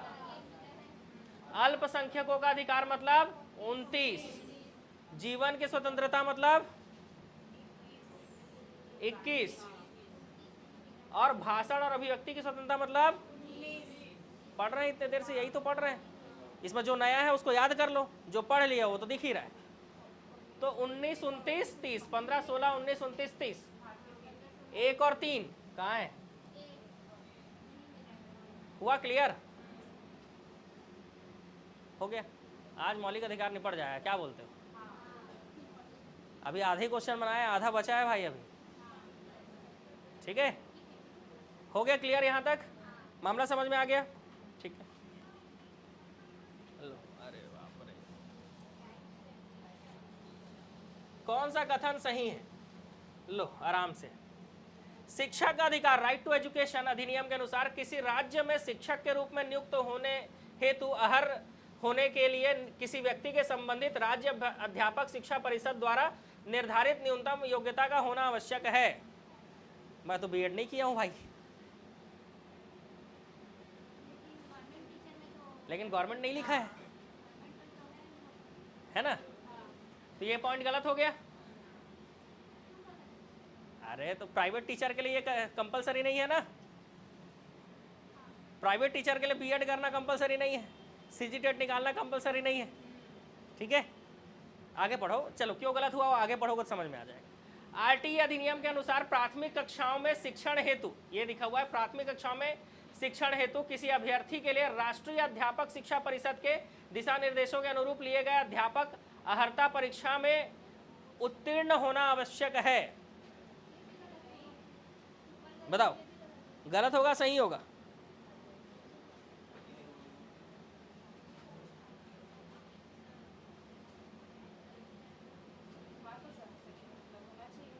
होना चाहिए, क्योंकि जब राष्ट्रीय अध्यापक शिक्षा परिषद जो है, इनके अनुसार जब एग्जाम होगा तो उसमें आपको क्वालिफाई करना पड़ता है, जैसे सी टेट क्वालिफाई करना पड़ता है आपको, ठीक है। तो ये क्लियर समझ में आ रहा है इसको पढ़ के कि आपको गवर्नमेंट टीचर के लिए बोल रहा है, ठीक है। ये वाले में नहीं है ना गवर्नमेंट टीचर, इसमें किसी व्यक्ति बोल दिया है जी, राज्य में शिक्षक के रूप में। तो राज्य में अगर शिक्षक के रूप में नियुक्त होना है, ठीक है, तो मैं प्राइवेट टीचर भी हूँ, ठीक है, तो वहाँ पे भी योग्यता जरूरी नहीं है। ऐसा होता है जब फ्री एजुकेशन चालू होता है तो योग्यता निर्धारित नहीं होती है, ठीक है। अगला, भारत में 90% से अधिक, इसमें पूरा क्लियर हो जाएगा आपका डाउट। भारत में 90% से अधिक अध्यापक शिक्षा संस्थान प्रत्यक्ष रूप से राज्य सरकारों के अधीन है? नहीं है भाई, 90% शिक्षण संस्थान राज्य सरकारों के अधीन है, तो प्राइवेट के अधीन है, ठीक है। आगे मामला समझ में? तो इसलिए पहला और तीसरा गलत, दूसरा सही, क्योंकि इसके दिशा निर्देशों के अनुसार जब एग्जाम लिया जा रहा है तब उत्तीर्ण होना आवश्यक है। नहीं करोगे क्वालिफाई तो टीचर कैसे बनोगे? लेकिन अगर आपको कहीं और टीचर बनना है ना, तो उसके लिए न्यूनतम योग्यता जो है वो नहीं भी है तो चल जाता है भाई, ठीक है। तो इसीलिए बीएड करने की जरूरत पड़ी नहीं मुझे, नहीं तो करना पड़ता, नहीं करना पड़ता, बनाना चाहिए ऐसा रूल, नहीं बीएड करना पड़े ताकि, हाँ हाँ ठीक है। तो वो राज्य के दिशा निर्देश के अनुसार होता ना, राज्य शिक्षा परिषद के दिशा निर्देश के अनुसार होता, तब उत्तीर्ण करना आवश्यक होता, ठीक है। भारत के संविधान के अनुच्छेद 21 के अंतर्गत कौन कौन से अधिकार हैं?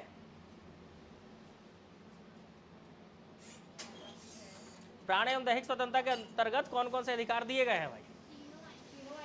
तीनों आएंगे, ठीक है, ये तीनों आएगा। ये क्या होता है? जुड़वा बच्चे तो है, लेकिन जिनका शरीर एक रहता है, समझ गए, उनका शरीर एक है, सर दो है, समझ गए, क्लियर, याद रहेगा, ठीक है। ऐसे बनाएंगे ना,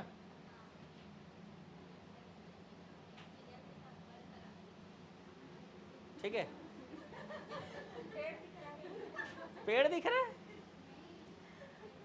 तो आंसर क्या आएगा? 1 2 और 3। आंसर क्या आएगा? 1 2 और 3। नेक्स्ट, मौलिक अधिकारों के अंतर्गत कौन सा अनुच्छेद बच्चों के शोषण से संबंधित है? 24।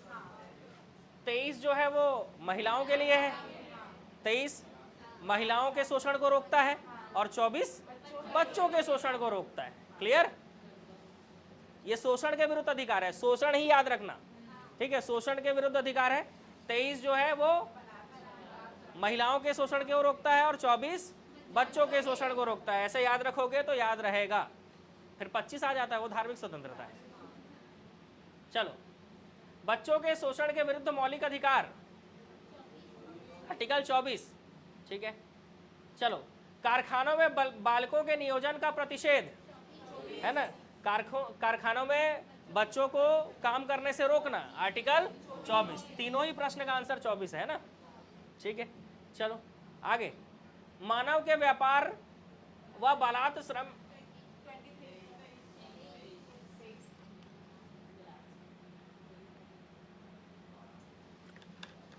तो इसमें महिलाओं का शोषण होता हुआ दिख रहा है, तो आंसर क्या लेंगे? 23, ठीक है। तो बैटरी डाउन हो जाता है भाई बोलते बोलते। चलो, आर्टिकल 23, आगे बढ़ेंगे। 14 वर्ष से कम आयु के बहुत से गरीब बच्चे पटाखे बनाने वाले कारखानों में काम करते हैं। कौन सा मौलिक अधिकार का उल्लंघन हो रहा है? आ रहा है मामला समझ में? धीरे धीरे क्लियर हो जाएगा भाई। अब तो इतना क्वेश्चन बना लिए, काफी हद तक चीजें क्लियर है। शोषण के विरुद्ध अधिकार वाला ही क्वेश्चन है, मतलब आर्टिकल 23 और 24 ही पढ़ रहे हैं अभी तक हम। देखो पहले हम 14, 15, 16, 17, 18 का क्वेश्चन बनाए, फिर 19, 20, 21, 22 का क्वेश्चन बनाए, अभी 23, 24 बना रहे हैं, इसके बाद 25, 26, 27, 28 का बनाएंगे, फिर 29, 30 का बनाएंगे, फिर 31 का बनाएंगे, फिर 32 का बनाएंगे। तो ऐसे आर्टिकल वाइज चल रहे हैं हम भी, ठीक है। तो अभी 23 और 24 ही बना रहे हैं हम। लो आंसर लो, 1 और 4, ठीक है, क्योंकि ये तो 17 में है इसलिए नहीं होगा, और ये 29 में है इसलिए ये भी नहीं होगा, ठीक है। ये पढ़ चुके हैं ना 17 वाला, 29 वाला अभी पढ़ लो, ठीक है। वो दोनों क्यों नहीं होगा समझ में आ गया, क्योंकि वो दूसरे आर्टिकल में दिया हुआ है। वो किस में दिया हुआ है, दूसरे आर्टिकल में दिया हुआ है, ठीक है। चलो आगे बढ़ेंगे। अगला क्वेश्चन, धार्मिक स्वतंत्रता का अधिकार किसमें है। अब 23, 24 वाला पूरा क्वेश्चन बना लिए हम। अब आर्टिकल देखो 25, 26, 27, 28 की तरफ चलेगा, और इसी से संबंधित प्रश्न अब बनाएंगे हम, ठीक है। चलो, भारतीय संविधान के अनुच्छेद 25 का मतलब धर्म की स्वतंत्रता, ठीक है, धर्म की स्वतंत्रता। नेक्स्ट, किस अनुच्छेद ने सिखों को कृपण धारण करने का अधिकार दिया है। अनुच्छेद 25 है ना। तो इसी के तहत जो है सिखों को कृपण धारण करने का अधिकार दिया है। इन लोगों के हथियार नहीं रखे रहते अपने साथ। चलो आर्टिकल 25 में आ जाते हैं भाई। ये देखो, शोषण के विरुद्ध अधिकार, आर्टिकल 23 हमको मानव दुर्व्यापार और बालात श्रम को प्रतिबंधित करता है, वही आर्टिकल 24 क्या करता है, बाल श्रम, मतलब 14 से कम उम्र के बच्चों के लिए जो काम करते हैं जोखिमपूर्ण कार्य, उसको प्रतिबंधित करता है। और इसके लिए बहुत सारे अधिनियम बनाए गए थे।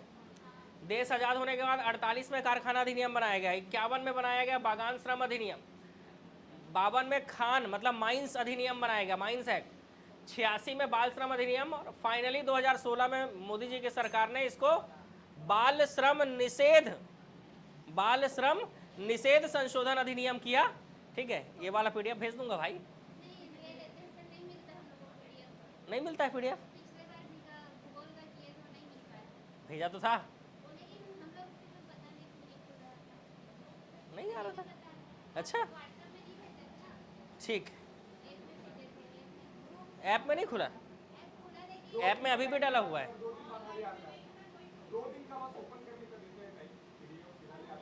हाँ, क्यों नहीं हो ऑनलाइन में भाई, तो भी ऑनलाइन आप लोग को ज्वाइन करना ही पड़ेगा। अब तो 199 है भाई, बस ठीक है, लेकिन ऑनलाइन ज्वाइन करोगे तो उसमें चीज़ें जो है और होंगे। बता, देखो पहले का ज़माना ऐसा था ना कि हम ऑफलाइन पढ़ने से ही हो जाता था सारा चीज़, लेकिन अब ऐसा है कि आपको ऑफलाइन के साथ ऑनलाइन भी पढ़ना पड़ेगा, और ऑनलाइन में एक सब्जेक्ट आपको पढ़ना ही पड़ेगा घर में, जो यहाँ नहीं चल रहा है ऑफलाइन में। इस चीज़ को समझो, है ना, और पीछे मत हो जाओ। युद्ध अकेले लड़ना पड़ता है भाई, अकेले में सो जाते हो, ठीक है।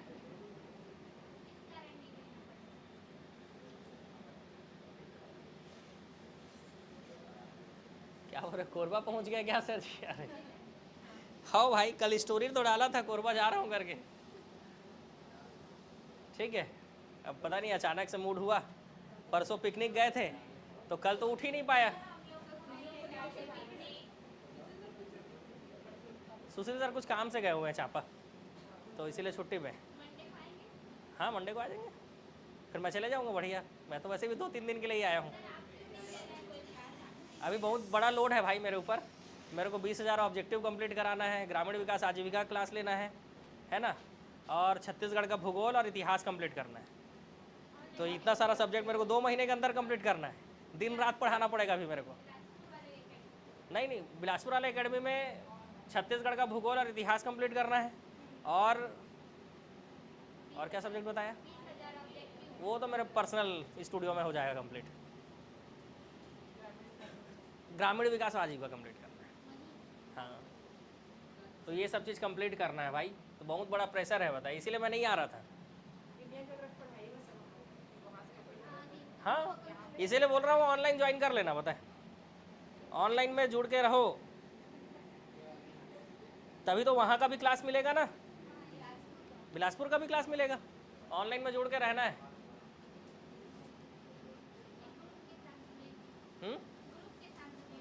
हाँ देख लेना, आप लोगों की इच्छा है वो, क्योंकि अब ऑनलाइन जोड़ने के लिए पहले ऐसा था कि 2000, 3000, 5000, 10,000 ऐसे लगता था। अब तो 199 है भाई। अब वो नहीं बोलूँगा मैं कि मैं ज्वाइन कराऊंगा, वो आप खुद करो, बताए उसको, ठीक है। इतने सारे लोग ज्वाइन कर लिए हैं भाई, आप ही लोग पीछे रह जाओगे लग रहा है। उसमें जाता है प्रॉपर PDF, ठीक है, और जो ये सब PDF भी डाला हुआ है। तो इसको याद रखना, बाल श्रम अधिनियम जो था, ठीक है, बाल श्रम प्रतिबंधित जो अधिनियम था आर्टिकल 24 के तहत, इसको मोदी जी ने और कड़ा कर दिया भाई।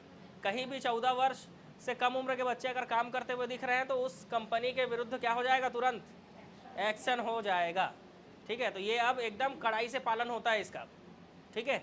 और ये इसीलिए होता है क्योंकि इसमें संशोधन किया गया है, और संशोधन कब किया गया वो भी पूछ सकता है एग्जाम में। इतिहास में आप पढ़ते हो अंग्रेजों ने भी कारखाना अधिनियम लाया था, कब कब लाया था वो भी याद करना होगा। हाँ बागान मतलब बगीचा वाला, बगीचे में भी काम कर रहे हैं, जैसे चाय के बागान है उसमें बच्चे लोग काम कर रहे हैं, नहीं कराना है, ठीक है ना, समझ गए, आगे बढ़े।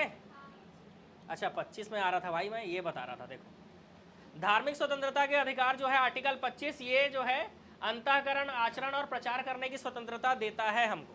हम किसी भी धर्म का अंतःकरण कर सकते हैं, उसका आचरण कर सकते हैं, प्रचार प्रसार कर सकते हैं, ठीक है। लेकिन ये दो युक्त निर्बंधन भी लगाता है। पहला, सिखों को कृपाण धारण करने का अधिकार होगा। अब वो चाकू रखें, खोपा रखें, जो रखना है रख लें, ठीक है। हिंदू शब्द में जैन, बौद्ध और सिख सम्मिलित होंगे, क्योंकि पहले जो है ये जैन, बौद्ध और सिख जो है ये हिंदू धर्म से अलग मानते थे अपने आप को। तो इसको एक कब किया गया, संविधान लागू होने के साथ, ठीक है। इसलिए अब हिंदू में ही सिख, बौद्ध और जैन ये सब हिंदू में ही आते हैं, ठीक है। ईसाई अलग होंगे, मुस्लिम अलग होंगे, ठीक। ये जानना जरूरी था। आर्टिकल 26 जो है धार्मिक कार्यों में मैनेजमेंट की स्वतंत्रता देता है ना। आप कोई भी संस्था इस्टेब्लिश कर सकते हो, उसका मैनेजमेंट कर सकते हो, उसके मालिक बन सकते हो, उसका प्रशासन संभाल सकते हो। लाइन से है 26(1), 26(2), 26(3), 26(4 है ना। इमोजी भेजते हैं अपन, इमोजी, इमोजी, जी के जगह ए लिख देना भाई, ठीक है। इस्टेब्लिशमेंट, मैनेजमेंट, ओनरशिप और एडमिनिस्ट्रेशन। आर्टिकल 27 टैक्स फ्री बोलता है, धार्मिक कार्यों के लिए करों की क्या होगी, टैक्स फ्री रहेगा, करों की स्वतंत्रता होगी। और 28 बोलता है धार्मिक शिक्षा। तो शिक्षा शासकीय, अर्धशासकीय हो सकता है, स्कूल है ना, धार्मिक संस्थान हो सकते हैं, और अशासकीय भी हो सकता है, जैसे ये अशासकीय है, प्राइवेट संस्थान है, ठीक है। तो यहाँ पर अगर मैं कोई धर्म की शिक्षा आपको दूं तो आप लेने के लिए बाध्य नहीं हो, लेकिन कोई धार्मिक संस्थान है तो वहाँ के धर्म की शिक्षा आपको लेना ही पड़ेगा। और शासकीय और अर्धशासकीय अगर है तो वहाँ धर्म की शिक्षा नहीं दी जाएगी। क्लियर। इसी 4 आर्टिकल पे हमको अब आगे क्वेश्चन बनाना है, ठीक है। चलो क्वेश्चन की ओर चलते हैं। आर्टिकल सिखों द्वारा कृपाण धारण करने का अधिकार कौन से आर्टिकल में है, 25 में है, रीजनेबल रेस्ट्रिक्शंस के तहत। चलो आ गया, ये देखो मिलाना है। अब अभी 25, 26, 27, 28 पढ़ाया आपको, मिला लोगे। चलो बताओ किसमें किसको मिला दूं, आप ही बताओ भाई। आर्टिकल 25 को किसमें मिलाऊं, अंतःकरण में, लो मिला दिया अंतःकरण में। 26 मिला हुआ है, धार्मिक कार्यों का प्रबंधन यही होगा, ठीक है। 27 किधर जाएगा, टैक्स के बारे में फ्री है ना, टैक्स फ्री, टैक्स की स्वतंत्रता। और 28 वो मिला हुआ है ना। 28 का मतलब धार्मिक शिक्षा, अभी बताया ना, शासकीय अर्धशासकीय में तो देंगे ही नहीं, है ना। धार्मिक संस्थान है तो वहां देंगे और लेना भी पड़ेगा, प्राइवेट संस्थान है तो देंगे लेकिन आप लेने के लिए बाध्य नहीं। ठीक है, चलो आगे बढ़ते हैं। कब खत्म होगा भाई? धार्मिक स्वतंत्रता के अधिकार में संविधान के अंतर्गत सम्मिलित है धर्म के प्रचार करने की स्वतंत्रता है। सिखों को कृपाण धारण करने का और रखने का अधिकार है। राज्यों को समाज सुधारक विधि निर्माण करने का अधिकार है कि नहीं बताओ भाई? नहीं है।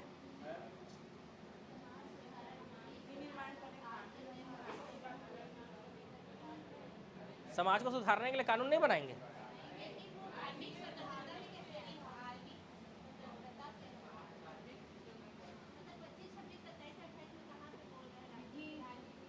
ठीक है, तो जब ऐसा डाउट आता है ना तो हम ऑप्शन के हिसाब से चलते हैं। चलो चौथा पढ़ो। देखो 2 पॉइंट आपको सही लग रहा है, हम तो एग्जाम में बैठे हैं ना भाई, तो उस हिसाब से हम सोचेंगे। तो तीसरा हमको चलो डाउटफुल है, तो चौथा बताओ। अच्छा, यहाँ पे क्या लिखा है? लो करा दो भाई मेरा धर्म परिवर्तन, करा सकते हो।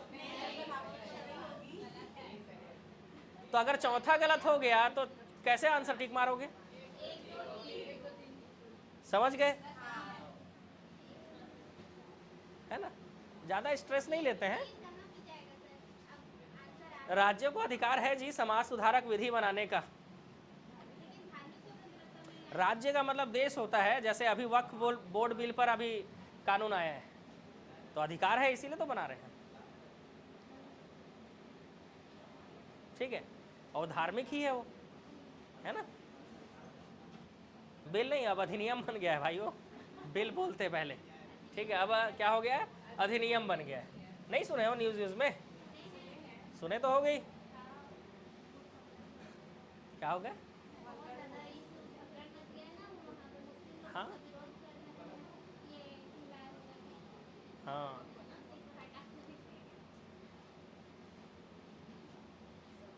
खैर कोई भी बड़ा कानून बनता है तो उसका विरोध होता ही है। अब हर किसी को तो किसी ना किसी को दिक्कत हो गई।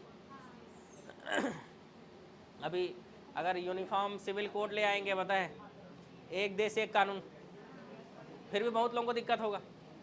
तो विरोध तो तब भी होगा, ऐसा नहीं है कि विरोध तब नहीं होगा। अब सरकार उसको कैसे डील कर रही है उसके ऊपर डिपेंड करता है भाई।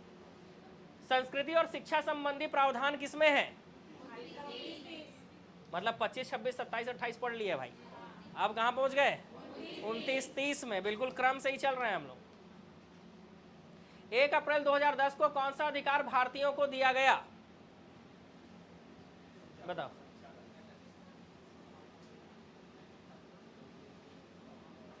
समानता का अधिकार पहले से था, व्यवसाय का अधिकार पहले से था, संपत्ति का अधिकार पहले से था, फिर कानूनी अधिकार बना दिया गया, है ना। और उसके बाद सबसे लास्ट में क्या आया? कौन सा संशोधन किया गया था? 86वां संशोधन हुआ था। कब हुआ था? पता नहीं, लिखे तो हो, अभी तो पढ़ा हूं। अरे तब मिल गया था ना 2002 में, तो उसके बाद हमको ये मिल गया था। हाँ, अब कोई सा राज्य बाद में लागू किए होंगे, कोई पहले लागू कर दिए होंगे।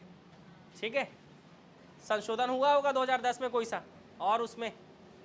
ठीक है, लेकिन ये मेन जो है वो याद रखना जरूरी है जी, इसलिए इसको लिख रहा हूँ। ठीक है, अब ऐसे तो काटेंगे ना, हम एग्जाम में बैठे हैं, ऐसा सोचो। चलो आगे बढ़ो। धार्मिक अल्पसंख्यकों एवं भाषाई अल्पसंख्यकों को सुरक्षा प्रदान करता है कौन? आर्टिकल 29। ये क्या? धार्मिक अल्पसंख्यकों और भाषाई अल्पसंख्यकों को सुरक्षा प्रदान करता है। आर्टिकल 29। आर्टिकल 30 भी हो सकता है। अब 29, 30 को अच्छे से समझते हैं पहले। ठीक है, तो आर्टिकल भी हमारा क्लियर हो जाएगा। समझ ले 29-30 को। ये आर्टिकल 29 है और ये 30 है। आर्टिकल 29 बोलता है कि अल्पसंख्यक वर्गों के हितों का संरक्षण किया जाएगा। समझना अच्छे से, अल्पसंख्यक वर्गों के हितों का संरक्षण किया जाएगा। कैसे? तो किसी भी भारतीय नागरिक को अपनी भाषा, लिपि, संस्कृति बनाए रखने का अधिकार है। किसी भी भारतीय नागरिक से धर्म, जाति, मूल वंश व भाषा के आधार पर राज्य द्वारा सहायता प्राप्त संस्थानों में प्रवेश से नहीं रोका जाएगा। ये दोनों समझ गए। अब आर्टिकल 30 क्या बोलता है? शिक्षा संस्थाओं की स्थापना एवं अधिकार, जिसके तहत आर्टिकल 30(1) जोड़ा गया 1978 में, और ये बताया गया कि संपत्ति के अर्जन के लिए मुआवजा इतना होना चाहिए कि आर्टिकल 30 के अधिकार निर्बंधित ना हो, ये सारी चीजें। लेकिन मुख्य रूप से हमको ये समझना है कि शिक्षा संस्थाओं का स्थापना और अधिकार आर्टिकल 30 में दिया है, ठीक है। और आर्टिकल 21 में क्या दिया हुआ है समझ गए? प्रवेश से नहीं रोकेंगे और अपनी भाषा, लिपि बनाकर रखेंगे, ठीक है। तो इस हिसाब से धार्मिक अल्पसंख्यकों एवं भाषाई अल्पसंख्यकों को सुरक्षा कौन प्रदान करता है ना?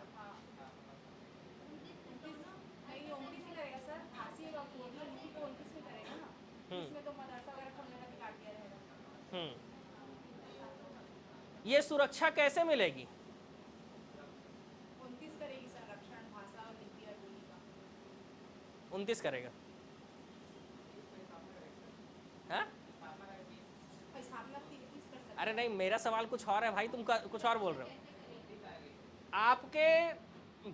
आपका जो धर्म है, आपकी जो भाषा है, इसकी सुरक्षा कैसे होगी?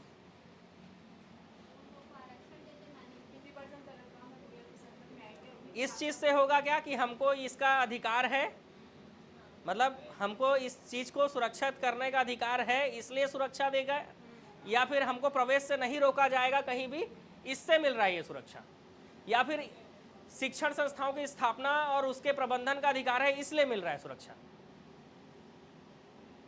2 पॉइंट है। हाँ, तो दोनों में मिल रहा है तो किसमें ज्यादा मिल रहा है ये भी सोचना जरूरी है ना, है? देखो, धार्मिक अल्पसंख्यक और भाषाई जो अल्पसंख्यक हैं, इनको सुरक्षा तब मिल रहा है जब इनके पास उस तरह की चीजें स्थापित करने की अधिकार है, चाहे वो मदरसा हो, है ना, चाहे वो चर्च हो, है ना, समझ गए, चाहे वो जैन मंदिर हो, है ना, बौद्ध विहार हो, उस चीज के स्थापना करने का अधिकार है, इसलिए इनको सुरक्षा मिल रहा है। तो इसलिए आंसर आएगा आर्टिकल 30। अब समझ लो कितने लोगों का गलत हो जाता है। तो सीधा भाषाई अल्पसंख्यक लिखा है मतलब आर्टिकल 29 नहीं मार देना है, ठीक है। बहुत सोचना पड़ता है इसमें भी। आर्टिकल, जिस तरह से आर्टिकल 14 खतरनाक है, वैसे 29-30 में अंतर कर पाना खतरनाक है। वहां एग्जाम में बैठ के सोचना पड़ेगा आपको, जैसे इसको सोचना पड़ा कि सुरक्षा मिलेगा कैसे। नहीं हटेगा, इसका आर्टिकल 30 होगा, बताए आंसर। अरे आया हुआ क्वेश्चन है, आंसर लिया हुआ क्वेश्चन है 30। हाँ, नहीं हटेगा क्वेश्चन, विवादित नहीं है क्वेश्चन। क्या हो गया? ठीक है, चलो आगे बढ़े। एक अनुच्छेद जिसके बिना संविधान अर्थविहीन है। ये संविधान की आत्मा है, हृदय है, फेफड़ा है, सब है, ठीक है। अंबेडकर जी ने किसे इसको कहा है भाई? ठीक है, तो यही आत्मा, फेफड़ा सब है भाई, किडनी भी यही है, हृदय भी यही है भाई। पीएससी में पूछा था, ठीक है। मूल अधिकारों के संरक्षण हेतु गारंटी,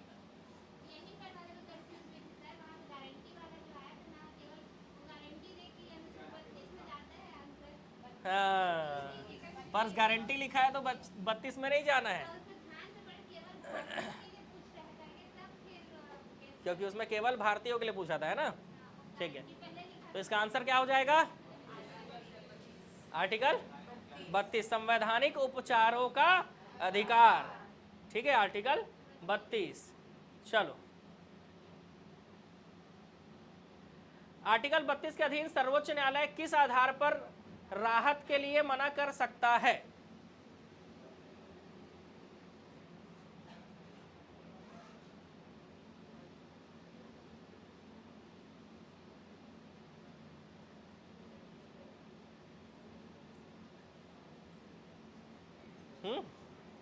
अच्छा क्वेश्चन है। मैं ये केस नहीं लूंगा कब बोल सकता है वो? जब किसी भी मूल अधिकार का उल्लंघन नहीं हुआ है तो आपको न्याय क्यों मिलेगा भाई? जब मौलिक अधिकार का उल्लंघन नहीं हुआ है तो फिर वो केस नहीं लेगा, सीधी सी बात है। ठीक है, चलो आर्टिकल 32 को 5 भागों में हम पढ़ते हैं, है ना, वो अभी पढ़ाऊंगा, पहले इसको पढ़ते हैं। भारत संविधान का अनुच्छेद 30 अल्पसंख्यक वर्ग को परिभाषित नहीं करता है।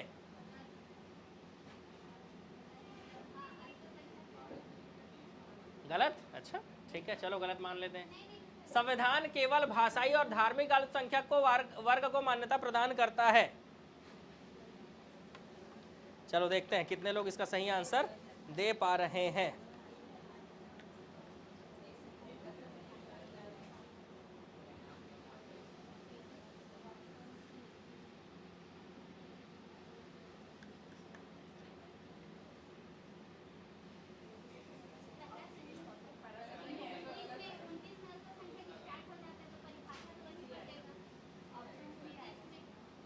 ऑप्शन सी आएगा। ए सही है, आर गलत है? नहीं, दोनों सही हैं। संविधान केवल भाषाई और धार्मिक अल्पसंख्यक वर्ग को ही मान्यता देता है। भाषा के आधार पर या धर्म के आधार पर ही दिया गया है। ठीक है, और अल्पसंख्यक वर्ग शब्द को परिभाषित नहीं करता, वो अल्पसंख्यकों को परिभाषित करता है। वर्ग से बांटा नहीं है उसने सिर्फ भाषाई और धार्मिक आधार पर बांटा है। ऐसे लोगों को नहीं बांटा है कि इतने लोग अल्पसंख्यक होंगे, यहाँ के रहने वाले इतने लोग अल्पसंख्यक होंगे, यहाँ के रहने वाले इतने लोग अल्पसंख्यक होंगे। इस तरह से वर्ग में नहीं बांटा गया है। ठीक है, तो किस में बांटा गया है, किस आधार पर बांटा गया है? भाषाई और धार्मिक आधार पर बांटा गया है। अल्पसंख्यक का वर्ग नहीं बनाया गया है। धार्मिक अल्पसंख्यक होंगे, भाषाई अल्पसंख्यक होंगे, ऐसा बोला गया है।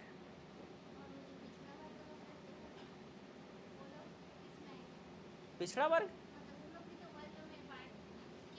वो लोग अल्पसंख्यक में कहाँ आते हैं जी?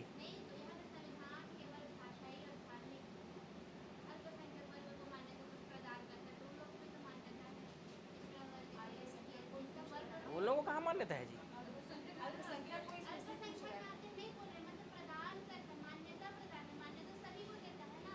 मान्यता केवल भाषाई और इसके आधार पर ही देता है, सबको नहीं देते हैं। ऐसा होता तो फिर एससी को भी मिलता, एसटी को भी मिलता, ओबीसी को भी मिलता, ऐसे नहीं मिला हुआ है। धर्म के आधार पर और भाषा के आधार पर मिला हुआ है बस, इसलिए दूसरा पॉइंट सही है। और पहले पॉइंट में अल्पसंख्यक शब्द को परिभाषित किया गया है, ना कि वर्ग, इसलिए पहला पॉइंट भी सही है। पर व्याख्या नहीं कर रहा है एक दूसरे का, इसलिए आंसर आएगा बी। व्याख्या नहीं कर रहा है इसलिए आंसर आएगा बी। मामला गड़बड़ हो गया। चलो आते हैं, दवाई है मेरे पास, चिंता मत करो, इधर है दवाई। ये देखो, अल्पसंख्यक शब्द का परिभाषा है, अल्पसंख्यक वर्ग का नहीं है। वर्ग होता तो फिर एससी एसटी ओबीसी में बांट देते, बताए। ऐसा धर्म जिसकी कुल जनसंख्या, देखो धर्म के आधार पर है, राज्य की जनसंख्या के आधे से कम हो उसे अल्पसंख्यक कहा जाएगा। ठीक है, अल्पसंख्यक का निर्धारण राष्ट्रपति करते हैं धर्म और भाषा के आधार पर। अभी बताए भाषाई या धार्मिक आधार पर ही होगा। मूल संविधान में पारसी मुस्लिम सिख ईसाई, जैसे हम बोलते हैं ना हिंदू मुस्लिम सिख ईसाई आपस में हम भाई भाई, तो हिंदू को हटाकर क्या लिख दो, पारसी, तो याद हो जाएगा कि पारसी मुस्लिम सिख ईसाई पहले ही अल्पसंख्यक में थे। 2007 में बौद्ध को जोड़ दिया गया, 2002 में क्लियर। और अब कितने अल्पसंख्यक है भारत में? 6 हो गए? नहीं हुए भाई, 6 हो गए ना, 6 समझ गए? कैसे याद रखना है, समझ में आ गया ना? हिंदू मुस्लिम सिख ईसाई की जगह पे पारसी मुस्लिम सिख ईसाई। मूल संविधान में ही मिल गया था चारों को। 2002 में बौद्ध को मिल गया, 2014 में जैन को मिल गया अल्पसंख्यक। ठीक है, तो ये समझ में नहीं आ रहा है, धर्म के आधार पर है। ठीक है ना, चलो आगे मामला समझ में। वो क्वेश्चन अल्पसंख्यक वर्ग को परिभाषित नहीं करता बल्कि अल्पसंख्यक शब्द को परिभाषित करता है, और केवल भाषाई और धार्मिक अल्पसंख्यक वर्ग को ही मान्यता देता है। ये भी सही है। ठीक है, बाकी तो वहाँ लिखा भी है धर्म और भाषा के आधार पर राष्ट्रपति डिसाइड करेंगे कि कौन अल्पसंख्यक की श्रेणी में आएगा। ठीक है, चलो आगे बढ़ेंगे भाई। बहुत दिक्कत है मौलिक अधिकार में, नहीं? किसी न्यायालय अथवा न्यायाधिकरण के आदेश को रद्द करने के लिए कौन सा रिट जारी करना है? मान लो मैं सुप्रीम कोर्ट हूँ और आप लोग हाई कोर्ट हो, तो आपका किसी भी न्याय को आपने कोई भी आदेश दिया है ना, कोई भी आदेश दिया है, उसको बदलने का अधिकार मेरे को किस रिट से है? तो 5 प्रकार के रिट होते हैं। पहला बंदी प्रत्यक्षीकरण, अगर किसी को बंदी बना दिया गया है तो उसको छोड़ो तुरंत तत्काल प्रभाव से। दूसरा परमादेश, है ना, हम आदेश देते हैं, तत्काल प्रभाव से लागू हो ये चीज। उसके बाद अधिकार परीक्षा, किस अधिकार से उस पद पर बैठे हो आप। चौथा प्रतिषेध और 5वां उत्प्रेषण। तो चौथा और 5वां जो है यही एक न्यायालय दूसरे न्यायालय अपने से छोटे न्यायालय पे लगाता है। ठीक है, प्रतिषेध का मतलब रोकना, उत्प्रेषण का मतलब बदल देना। तो क्या आएगा आंसर? रद्द कर दिया मैंने तो क्या आएगा? बदल दिया ना भाई उसको। प्रतिषेध मतलब वहीं पे रुक जाओ, ऐसा। उत्प्रेषण आएगा, देखो कैसे। आओ आओ समझते हैं भाई, पढ़ तो लिए हो लेकिन साफ हो गया है सब। ये देखो भाई, बंदी प्रत्यक्षीकरण हैबियस कॉर्पस, ये क्या बोलता है? जब आर्टिकल 21 का उल्लंघन होता है ना, प्राण एवं दैहिक स्वतंत्रता का उल्लंघन होता है। परमादेश, अगर कोई व्यक्ति कोई सरकारी अधिकारी अपने पद का अपने ड्यूटी का काम नहीं कर रहा है तो उसके ऊपर परमादेश लगेगा। क्यों नहीं कर रहे हो भाई? अधिकार परीक्षा, है ना, पैसा वैसा खिला के नौकरी पहुंच गया है तो उसके ऊपर अधिकार परीक्षा लग जाएगा भाई, को वारंटो। ठीक है, कैसे बैठ गए को, ऐसा। ठीक है भाई। प्रतिषेध, अधीनस्थ के अतिक्रमण के अधिकार को रोकने के लिए, अगर कोई न्यायालय, छोटा न्यायालय जितना उसका अधिकार है उससे ऊपर उठ के न्याय दे रहा है तो उसको रोकने के लिए प्रतिषेध, और गलत निर्णय को बदलने के लिए उत्प्रेषण। तो ये दोनों लास्ट वाला एक बड़ा न्यायालय छोटे न्यायालय के ऊपर लगाता है। ठीक है, आगे मामला समझ में? ठीक है भाई, नहीं समझ में आया? रद्द कर दिया मतलब रोक भी दिए, रोकना भी होता है रद्द करने का मतलब, लेकिन अब उसको रद्द करेंगे तो उनको अपना निर्णय देना पड़ेगा ना, तो बदलेंगे ही, सीधी सी बात है। उनके निर्णय को अगर रद्द कर दे रहे हैं तो वो अपना निर्णय देंगे ना भाई, फिर तो इस हिसाब से बदलना होगा। ठीक है, इसके लिए सर्टेररी होता है, उसके लिए प्रोहिबिशन, अधिकार परीक्षा के लिए को वारंटो, परमादेश के लिए मैंडेमस, और बंदी प्रत्यक्षीकरण के लिए हैबियस कॉर्पस। और इसके अलावा भी होता है कुछ, वो क्वेश्चन से पढ़ेंगे, आप लोग नोट कर लेना भाई। ठीक है, वो नोट्स में नहीं है, इसमें भी नहीं है। कुछ चीज़ें ऐसी है जो नोट्स में नहीं है तो वो आपको नोट करना पड़ेगा। ठीक है भाई, चले आगे। ऊपर का तीनों सरकारी अधिकारियों के ऊपर लगता है और नीचे का दोनों मैंने बताया ना, वरिष्ठ न्यायालय अधीनस्थ न्यायालय, मतलब बड़ा न्यायालय छोटे न्यायालय के ऊपर लगाता है। तो इसमें अगर किसी आदेश को रद्द किया जा रहा है और उसको बदल दिया जा रहा है तो क्या आएगा आंसर?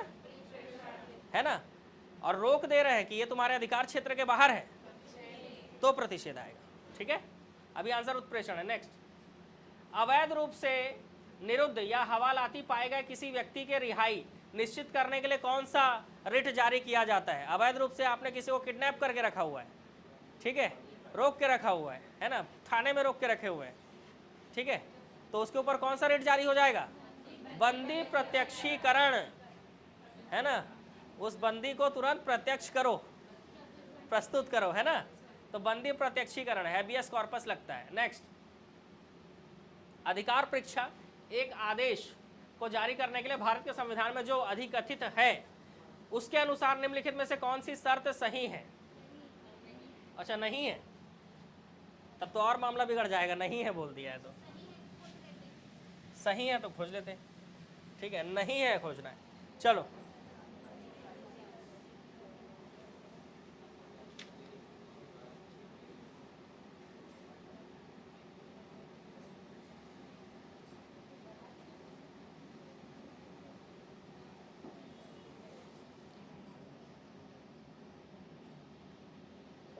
को वारंटो, अगर पद सरकारी है और उसको विधि द्वारा सृजित किया गया है तो को वारंटो नहीं लगेगा, कानून के द्वारा आप उस पद पर पहुंचे हो, है ना। पद एक मूल पद होना चाहिए, ठीक है ना, उसका आप असिस्टेंट तो नहीं हो, ठीक है, आप जिस पोस्ट पे चुने गए हो आप उसी पोस्ट पर हो, तो भी को वारंटो नहीं लगेगा। उस पद के लिए उस व्यक्ति को नियुक्त करने में संविधान या कानून का उल्लंघन हुआ है,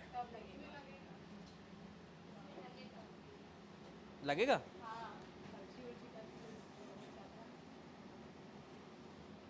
कुछ गलत है क्या देख रहा हूं?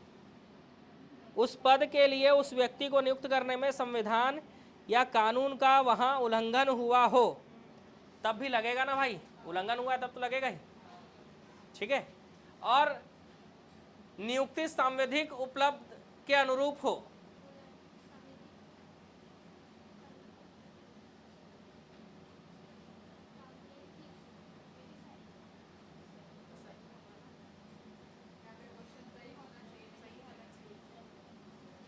नहीं ठीक तो है, कौन सा सही नहीं है?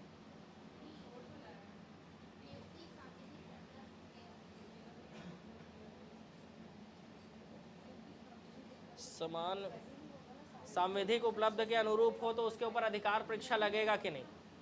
ये सब में अधिकार परीक्षा लगेगा, सरकारी है तो लगेगा ही, मूल पद है तो भी लगेगा, अगर संविधान या कानून का उल्लंघन हुआ है तो भी अधिकार परीक्षा लगेगा।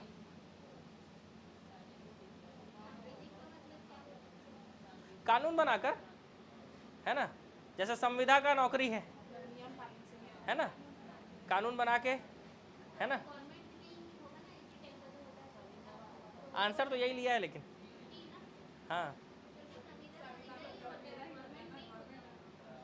रुको देखते हैं ना गैर सरकारी के ऊपर लगता है कि नहीं। अधिकार परीक्षा सिर्फ सरकारी अधिकारियों के ऊपर लग सकता है, हाँ तो फिर हम इसको आंसर ले सकते हैं, इसको आंसर ले सकते हैं, क्योंकि वो सिर्फ सरकारी अधिकारियों के ऊपर ही लगता है अधिकार परीक्षा, तो इसको ले सकते हैं आंसर, ठीक है। संवैधानिक उपलब्ध के अनुरूप अगर नियुक्ति की गई है कानून बनाकर तो उसके ऊपर अधिकार परीक्षा नहीं लगेगा, क्योंकि उसको उस काम के लिए उस ड्यूरेशन तक ही रखा गया है, 1 साल के लिए ही नियुक्त किया गया है, 1.5 साल के लिए ही नियुक्त किया गया है, तो किस अधिकार से तुम इस पद पर बैठे हो क्यों पूछेंगे? हाँ उसको कोई पूछताछ नहीं होगा भाई, ठीक है, क्योंकि ये सिर्फ सरकारी अधिकारी के लिए, और सरकारी अधिकारी आप इन 3 तरीकों से बनोगे, ठीक है। और संविदा का नौकरी तो छूट जाता है भाई, ठीक है ना। चल, संवैधानिक उपचारों में किए गए पोस्टमार्टम, बताओ भाई, पोस्टमार्टम कर दिए भाई उसका, ऐसा कौन सा रिट जारी होता है जिसको कह सकते हो कि पोस्टमार्टम हो गया भाई? है पोस्टमार्टम हो गया, नहीं उस निर्णय को ही बदल दिए तो क्या हो गया? उत्प्रेषण, पोस्टमार्टम हो गया, एकदम सही भाई, इसमें एकदम सही गए हो बिल्कुल। चलो, किसी व्यक्ति की स्वतंत्रता का महानतम रक्षक किसे माना जाता है? हाँ, बंदी प्रत्यक्षीकरण, इसी को महानतम रक्षक माना जाता है, इसी को क्या किया जाता है भाई? महानतम रक्षक माना जाता है। नेक्स्ट क्वेश्चन, निम्नलिखित में से कौन सा सही सुमेलित नहीं है? आप देखो इसको पढ़ना पड़ेगा ना, ये नहीं लिखे होगे? लिखे हो? नहीं लिखे हो तो लिख लो। बंदी प्रत्यक्षीकरण, to have the body of, सही है। परमादेश, हम आदेश देते हैं, वी कमांड। प्रतिषेध, टू बी सर्टिफाइड, ये बंदी प्रत्यक्षीकरण का होता है, इसलिए गलत हो गया। हाँ, टू बी सर्टिफाइड वो तो सही है ना, बॉडी बोल दिया तो बंदी प्रत्यक्षीकरण नहीं आ जाएगा?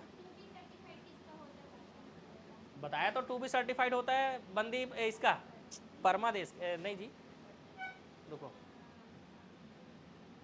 अधिकार परीक्षा जी, मैं मन में अधिकार परीक्षा था, बोल दिया बंदी प्रत्यक्षीकरण, अधिकार परीक्षा होगा ना, टू बी सर्टिफाइड, तुरंत सर्टिफाइड करो, है ना, तुरंत अपने आप को साबित करो कि इस तरीके से आप उस पद पर पहुंचे हो, ले लोगे वैसे इसका आंसर, ठीक है। और अधिकार परीक्षा बाय वाइट अथॉरिटी, ये भी इसी का होगा नहीं?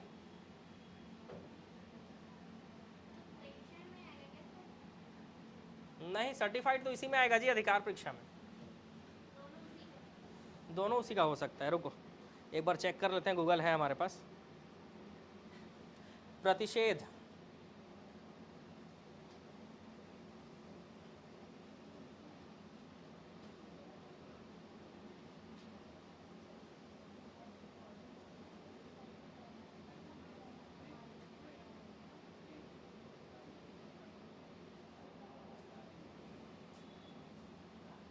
हाँ टू बी सर्टिफाइड जो है ना, ये आएगा उत्प्रेषण में जी, सुधार लेना थोड़ा सा, उत्प्रेषण में आएगा टू बी सर्टिफाइड।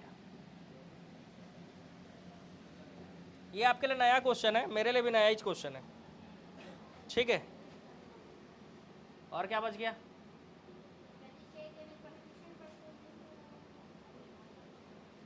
प्रोहिबिशन ना, सब तो हो गया नहीं?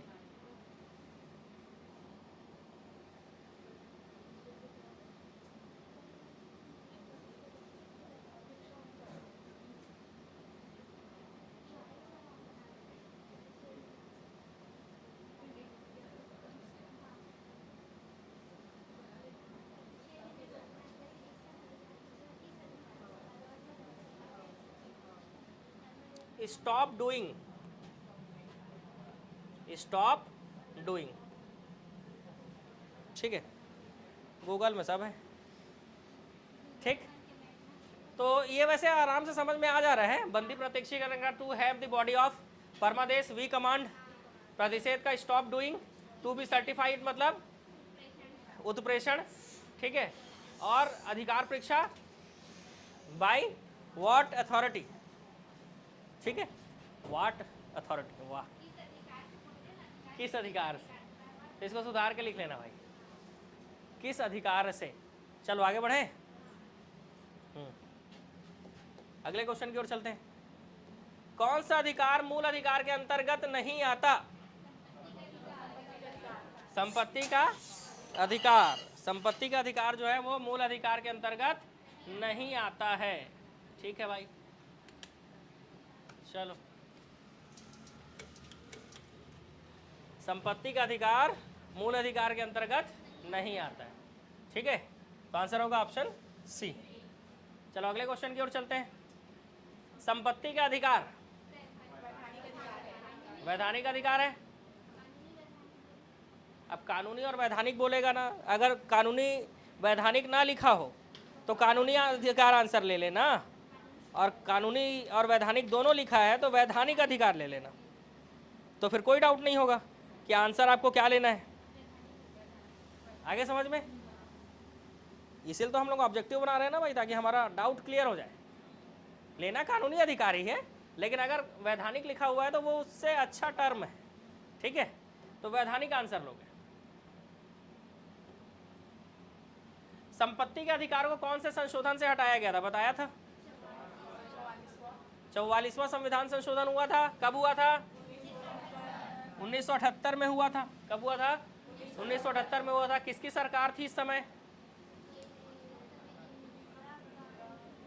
मोरारजी देसाई की सरकार थी भाई, नहीं थी मोरारजी देसाई की सरकार? भारतीय संविधान का अनुच्छेद 300A किसकी गारंटी देता है?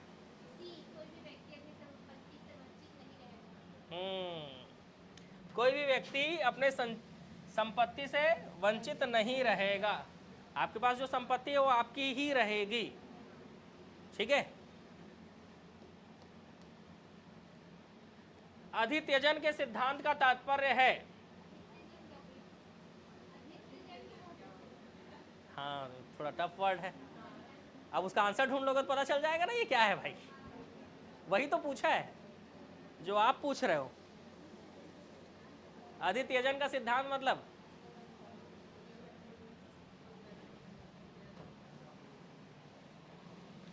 अधित्यजन का मतलब होता है मूल अधिकारों को त्यागा जा सकता है।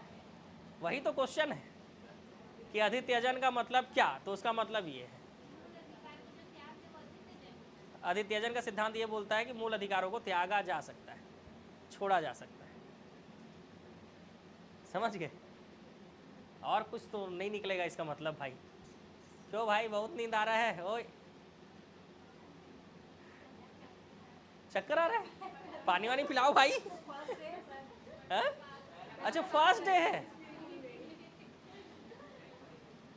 अरे यार, गड़बड़ हो गया। पहले बता रहा था फर्स्ट डे है। ठीक है, अब खत्म होने वाला है, बैठो। कुछ कुछ समझ में आया? कुछ लिखे हो? अब ये तो हमारे अधिकार है भाई, है ना? तो समझ में नहीं आएगा ऐसा वाली बात भी नहीं है, समझना जरूरी भी है हमारे पास कौन कौन से अधिकार हैं।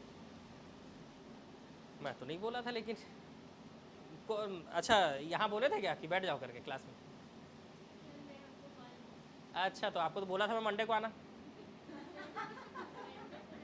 कल शाम को कॉल किए थे जो। हाँ, अब पता नहीं। ठीक है, बैठ जाओ भाई।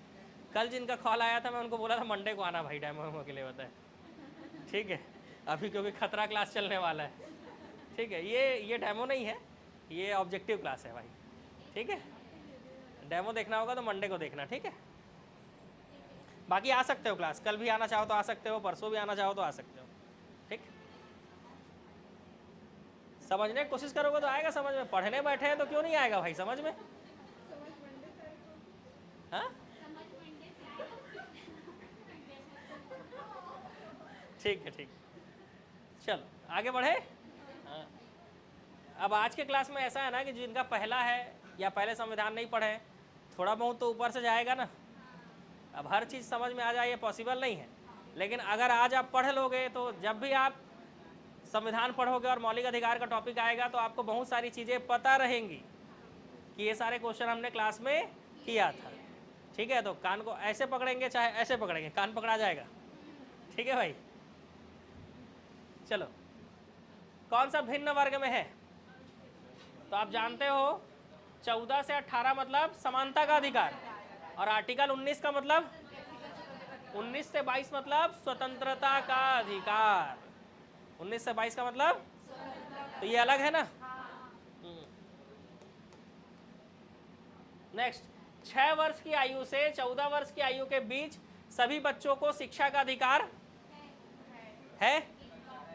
86वां संशोधन हुआ था 2002 में, और इसको मौलिक अधिकार बना दिया गया है। पहले नहीं था ये मौलिक अधिकार, पहले नीति निर्देशक तत्व था ये, है ना। 86वां संशोधन हुआ 2002 में, और इसके बाद इसको क्या बना दिया गया? मौलिक अधिकार, मूल अधिकार बना दिया गया। ठीक है, चलो,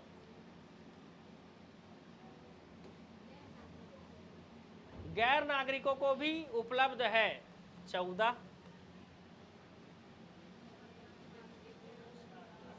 विभेद के विरुद्ध अधिकार मतलब क्या भाई?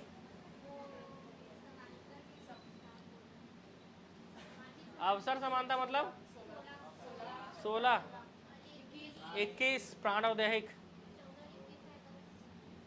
विभेद के विरुद्ध अधिकार 15 होगा जी, 15 सामाजिक समानता आएगा। 14 है, 15, 16, 19, 29, 30 नहीं है, 21 भी है, ये दोनों नहीं है। क्यों? क्योंकि गैर नागरिकों को, भारत के गैर नागरिक मतलब विदेशी, ठीक है, विदेशी नागरिकों को 15, 16, 19, 29, 30 के अधिकार प्राप्त नहीं है। ठीक है, समझ गए? ठीक है भाई, ऑनलाइन वालों देखो, जिन लोग ऑनलाइन में भी पहली बार देख रहे होगे ऐसा मत सोचना, ऑफलाइन में भी बहुत सारे लोग पहली बार ही पढ़ रहे हैं, और कोई भी टॉपिक आप पहली बार ही पढ़ोगे। ठीक है, और एक बार पढ़ लिया होगा, दोबारा में आपका रिवीजन रहेगा। ठीक है, जिन लोग पढ़ लिए उन लोग भी उल्टा पुल्टा आंसर दे रहे हैं, इसका मतलब आप समझ सकते हो ये लोग भी पानी में है, बताए। ठीक, तो भाई पिकनिक विकनिक जाओगे? गर्मी आ गया? अरे बहुत मजा आया भाई, बिलासपुर वालों से पूछना होता है, ऐसा कूद कूद के नहाया है ना कोरी डैम में, वीडियो देखना होता है। हम लोग रेडी जाएंगे? जाएंगे मंडे को जाएंगे। संडे को आप सुशील सर नहीं रहेंगे ना भाई, मंडे को जाएंगे तो वो भी रहेंगे। बताओ उनको लेके चलना है तो मंडे को प्लानिंग कर लेते हैं। ठीक है, कहाँ जाएंगे? सतरंगा जाएंगे। मस्त डूब डूब के नहाएंगे ही हम लोग हैं। पानी सुखा गया,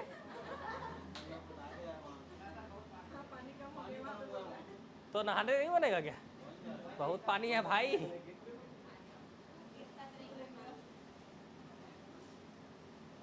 हाँ चलो, क्वेश्चन कौन सा था भाई? इसका आंसर 1 और 4। 1 और 4 मतलब विधि के समक्ष समानता और प्राण एवं दैहिक स्वतंत्रता का अधिकार भी उनको है, लेकिन ये 15 और 16 नहीं है, क्योंकि 15, 16, 19, 29, 30 केवल भारतीयों को है, केवल भारतीयों को है।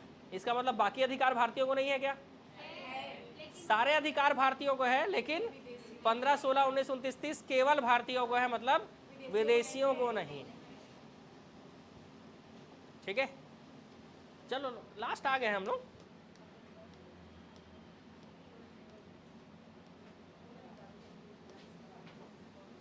हाँ पढ़ो, लंबा चौड़ा क्वेश्चन है।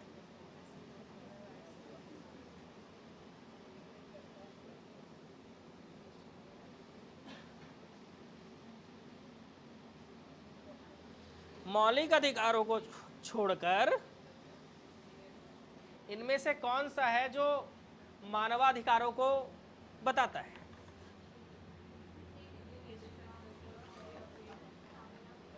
तो उद्देशिका प्रस्तावना में भी हमारे अधिकार बताए गए हैं, राज्य के नीति निर्देशक तत्वों में भी अधिकारों की चर्चा है, मौलिक कर्तव्य में भी हमारे अधिकार बताए गए, हमारे कर्तव्य बताए गए, तो तीनों ही इसका आंसर होगा, है ना। इतना लंबा चौड़ा क्वेश्चन है, सोचकर एग्जाम में छोड़ दोगे दिक्कत हो जाएगा भाई।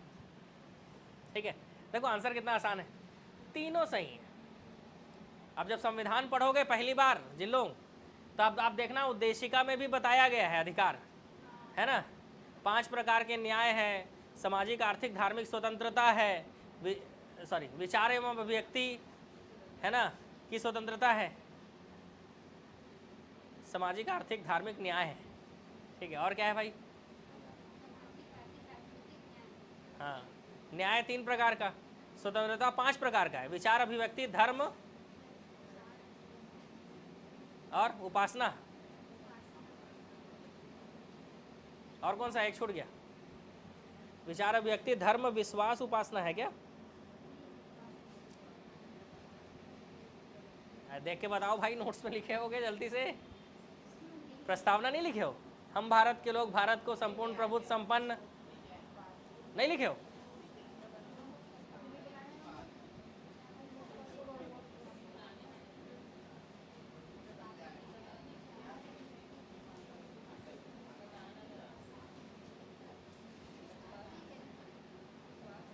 विश्वास ही है, देखो तो मेरे को तो विश्वास ही लग रहा है।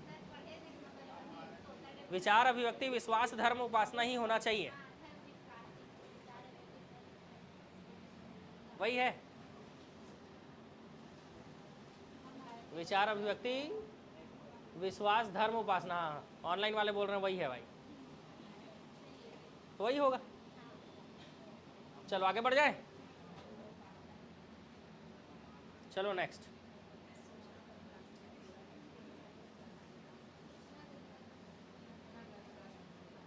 सूचना का अधिकार संशोधन 2013 में कौन सा महत्वपूर्ण संशोधन किया गया था? पढ़ो भाई, बताओ।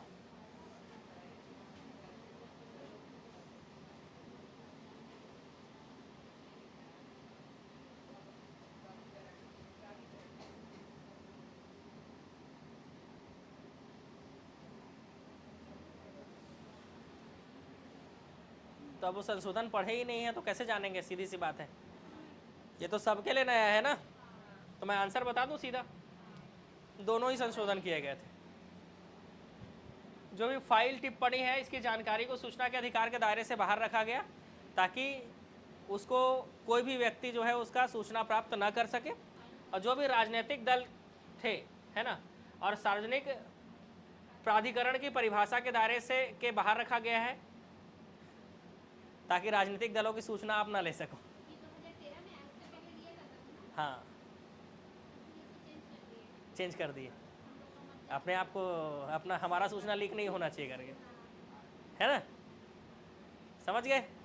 ये 2 संशोधन याद रखना। चलो नया क्वेश्चन भी मिल रहा है मतलब आप लोगों को।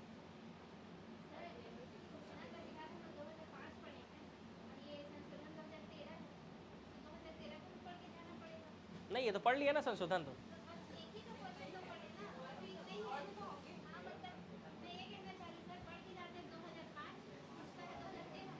हाँ, जो संशोधन हुआ था, तो कुछ मत करना, गूगल में ऐसे बोलना पता है।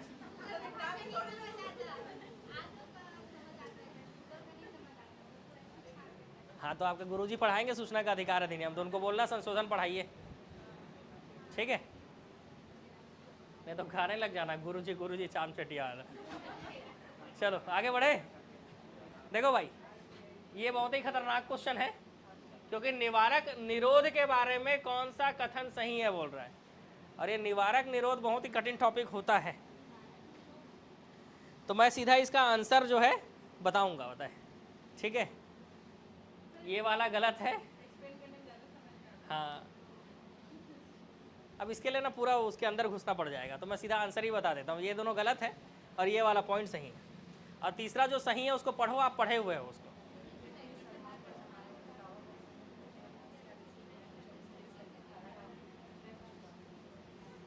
चौबीस घंटे के अंदर प्रस्तुत करना होता है।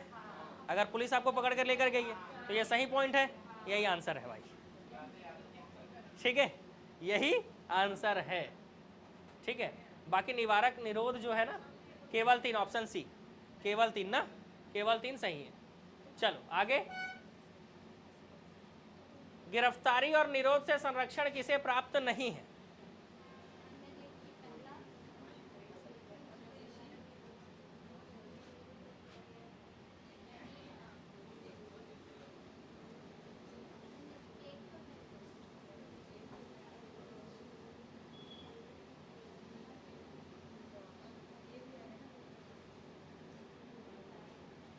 आर्टिकल 22 जो है वो प्राप्त है विदेशियों को भी।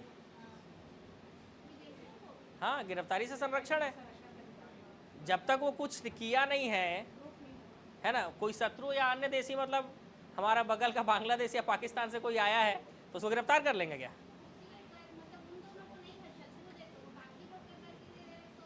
आप नागरिकता वाले टॉपिक में पहुंच गए फिर। नागरिकता वाले में इन देशों को नागरिकता का यहाँ नहीं चलता है ना, तो आप नागरिकता वाले टॉपिक में हो। अगर कोई शत्रु देश से भी आया है तो वो भी उसको गिरफ्तारी से संरक्षण, इसका मतलब ये नहीं कि उसको गिरफ्तार नहीं किया जाएगा। गिरफ्तारी से संरक्षण का मतलब अगर वो कोई गलत काम नहीं कर रहा है तो उसको गिरफ्तार नहीं करेंगे, गलत काम करेगा तो गिरफ्तार करेंगे भाई, वो चाहे भारतीय हो चाहे विदेशी हो, समझ गए। गिरफ्तारी से संरक्षण का मतलब ये नहीं है कि आप बच रहे हो, समझे। गिरफ्तारी से संरक्षण का मतलब ये नहीं है कि किसी भी शत्रु देश का है या अन्य देश का है तो उसको गिरफ्तार नहीं करेंगे, वो गलत काम करेगा तो गिरफ्तार करेंगे, है ना। अब कोई पाकिस्तान से घूमने ही आया तो उसको गिरफ्तार कर लोगे क्या? लेकिन मान लो वो बारूद लेके आया है तो फिर तो वहां पे उसको संरक्षण नहीं मिलेगा। लेकिन आर्टिकल 22 उसको संरक्षण कब देगा? जब वो टूरिस्ट बन के आया है ना, समझ गए। चलो अगला पॉइंट, कोई व्यक्ति जिसे निवारक निरोध विधि के अधीन निरुद्ध कर दिया गया, आजाद कर दिया गया है, ठीक है, तो उसके ऊपर भी संरक्षण उसको भी मिलेगा। ये नहीं कि एक सजा पा गया, मतलब एक गलती के लिए एक सजा भुगत लिया है वो, तो उसको उसी गलती के लिए दोबारा फिर सजा देंगे क्या? नहीं, दोहरी सजा का प्रावधान नहीं है किसी भी एक गलती के लिए। तीसरा, कोई विदेशी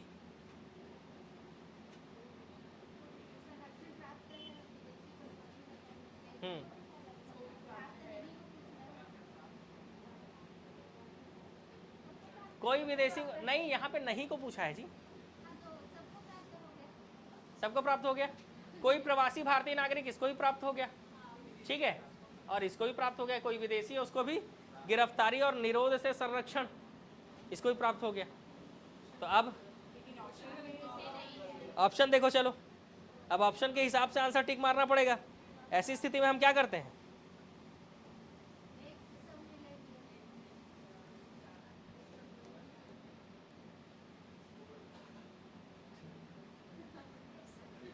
या तो 3 को छोड़ना होगा या तो 2 को छोड़ना होगा। तो 2 को छोड़ नहीं सकते, और 2 वाला ऑप्शन 1 और 3 में है।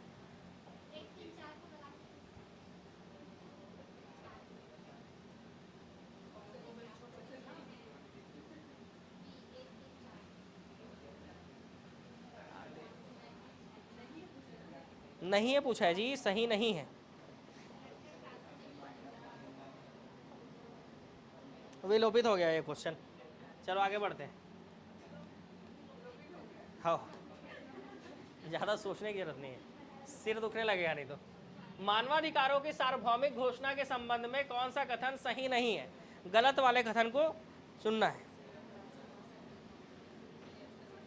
ये चुनना बहुत आसान है, चारों ऑप्शन पढ़ो, तुरंत आंसर मिल जाएगा। पढ़ लो भाई चारों ऑप्शन।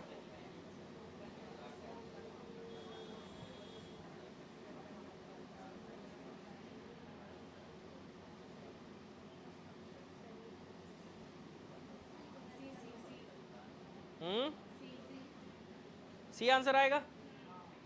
समझ में आ गया ना? देखो क्वेश्चन पढ़ते ही संपत्ति का अधिकार मानवाधिकारों के सार्वभौमिक घोषणा का हिस्सा नहीं है, ये गलत हो गया है ना, ये इसका हिस्सा है। चलो नेक्स्ट।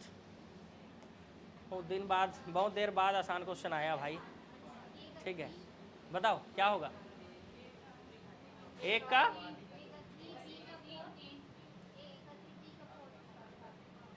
ये, अरे गलत हो गया, गलत हो गया। ये आएगा 18, ये तो ए आएगा ना भाई, ठीक तो है। ये आएगा ये, शिक्षा का अधिकार तो इसी में है ना, आर्टिकल 21 का में है शिक्षक का अधिकार। धार्मिक मामलों का प्रबंधन जो है वो 26 में है, ठीक है। और अल्पसंख्यक मतलब 29, ठीक है। और उपाधि तो 18 ही होगा, उपाधियों का अंत कर दिया गया है। और 21 का में शिक्षा का अधिकार दिया है, सही है। सामाजिक, आर्थिक और राजनीतिक क्षेत्रों में समान आधार निर्मित करने के उद्देश्य से राज्य असमान लोगों के लिए भिन्न व्यवहार कर सकता है। समान लोगों में विधि समान होगी और समान रूप से प्रशासित की जाएगी।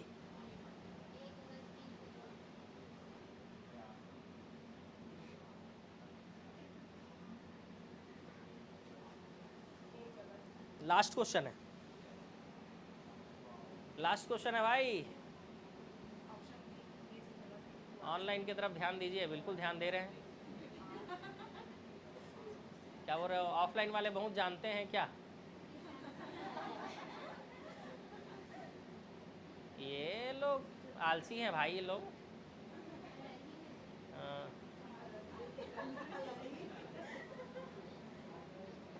ये लोग महा आलसी हैं, ये लोग एक साथ मिल के आंसर दे रहे हैं ना भाई, अब आप अकेले लड़ रहे हो, सीधी सी बात।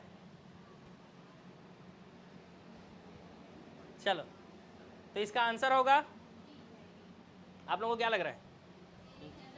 ए गलत, आर सही। आर सही मतलब ये वाला, ये लग रहा है गलत। और किसको क्या लग रहा है देख लेते हैं आज, जिसको जो जो लग रहा है बता दो, बताए। फिर मैं समझाऊंगा, काहे चिंता कर रहे हो? जहां तक मैं समझा सकता हूं वहां मैं समझाऊंगा ही। हाँ हाँ बताओ जी। मौलिक अधिकार पढ़े थे तब उस समय इतना कठिन नहीं लगा होगा, नहीं? बताओ जल्दी, लास्ट क्वेश्चन है।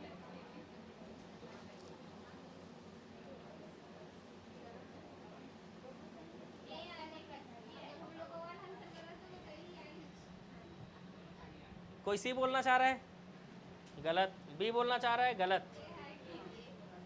अब कैसे समझते हैं? सामाजिक, आर्थिक, राजनीतिक क्षेत्र में समान आधार निर्मित करने के उद्देश्य से राज्य असमान लोगों के लिए भिन्न व्यवहार कर सकता है। जो भी मंत्री नेता होते हैं उनके लिए व्यवहार अलग होता है, असाधारण है वो लोग। हाँ ठीक है, आरक्षण भी होता है। समान लोगों के में विधि समान होगी और समान रूप से प्रशासित की जाएगी। ठीक, ये तो सही है, ये दोनों ही पॉइंट सही हो गया, व्याख्या भी सही, तो आंसर ए आएगा। ठीक है, पहला पॉइंट को आप गलत मान रहे थे पर ऐसा गलत नहीं है। आप राजनीतिक आधार पर सोच के देखो, आप सामाजिक अधिकार आधार पर सोच के देखो। ठीक है, असमान मतलब असाधारण व्यवहार, उनको स्पेशल ट्रीटमेंट मिलता है।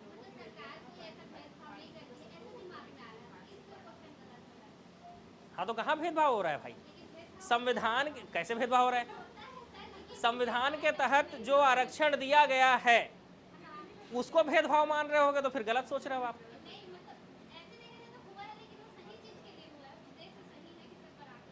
हाँ, संविधान के तहत जो दिया गया है उसके बाद अगर कुछ हो रहा है तो वो भेदभाव कहलाएगा, है ना। संविधान के तहत मौलिक अधिकार जो दिए गए उसमें स्वतंत्रता के अधिकार में आप कभी नहीं बोलते हो कि ये भेदभाव है हमारा।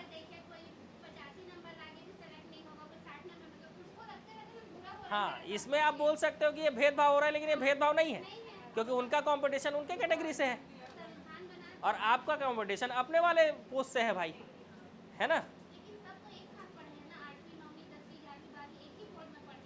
हाँ, लेकिन उनके पास वैसी सुविधाएं नहीं थी जैसी सुविधाएं आपके पास है ना। और इस चीज़ को देखते हुए संविधान में आरक्षण का प्रावधान रखा गया था, है ना। तो आपके कैटेगरी में जितना पोस्ट आ रहा है आप उसके हिसाब से तैयारी कीजिए, ठीक है। और उसमें फिर उसमें आप जज कीजिए, ठीक है।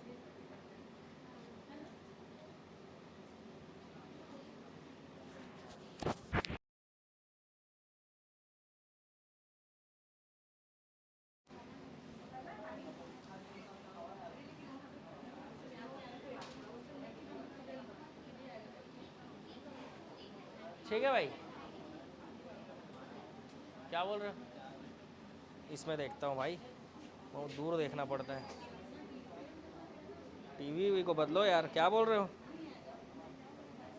लास्ट में आए हो तो रिकॉर्डेड देख लेना।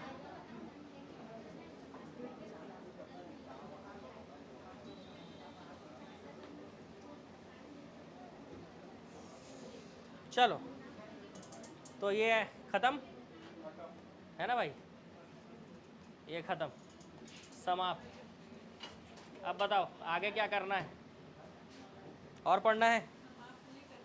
हैं? समाप्त नहीं करना है? हाँ तो ले लो 10-15 मिनट का ब्रेक, भूगोल का क्वेश्चन बनाते हैं।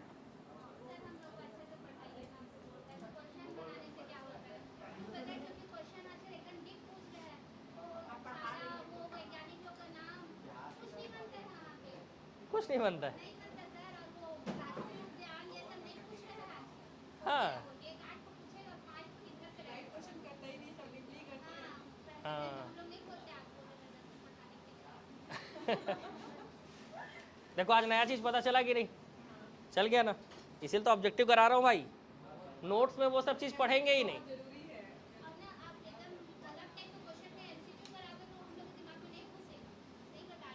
कैसे नहीं घुसेगा?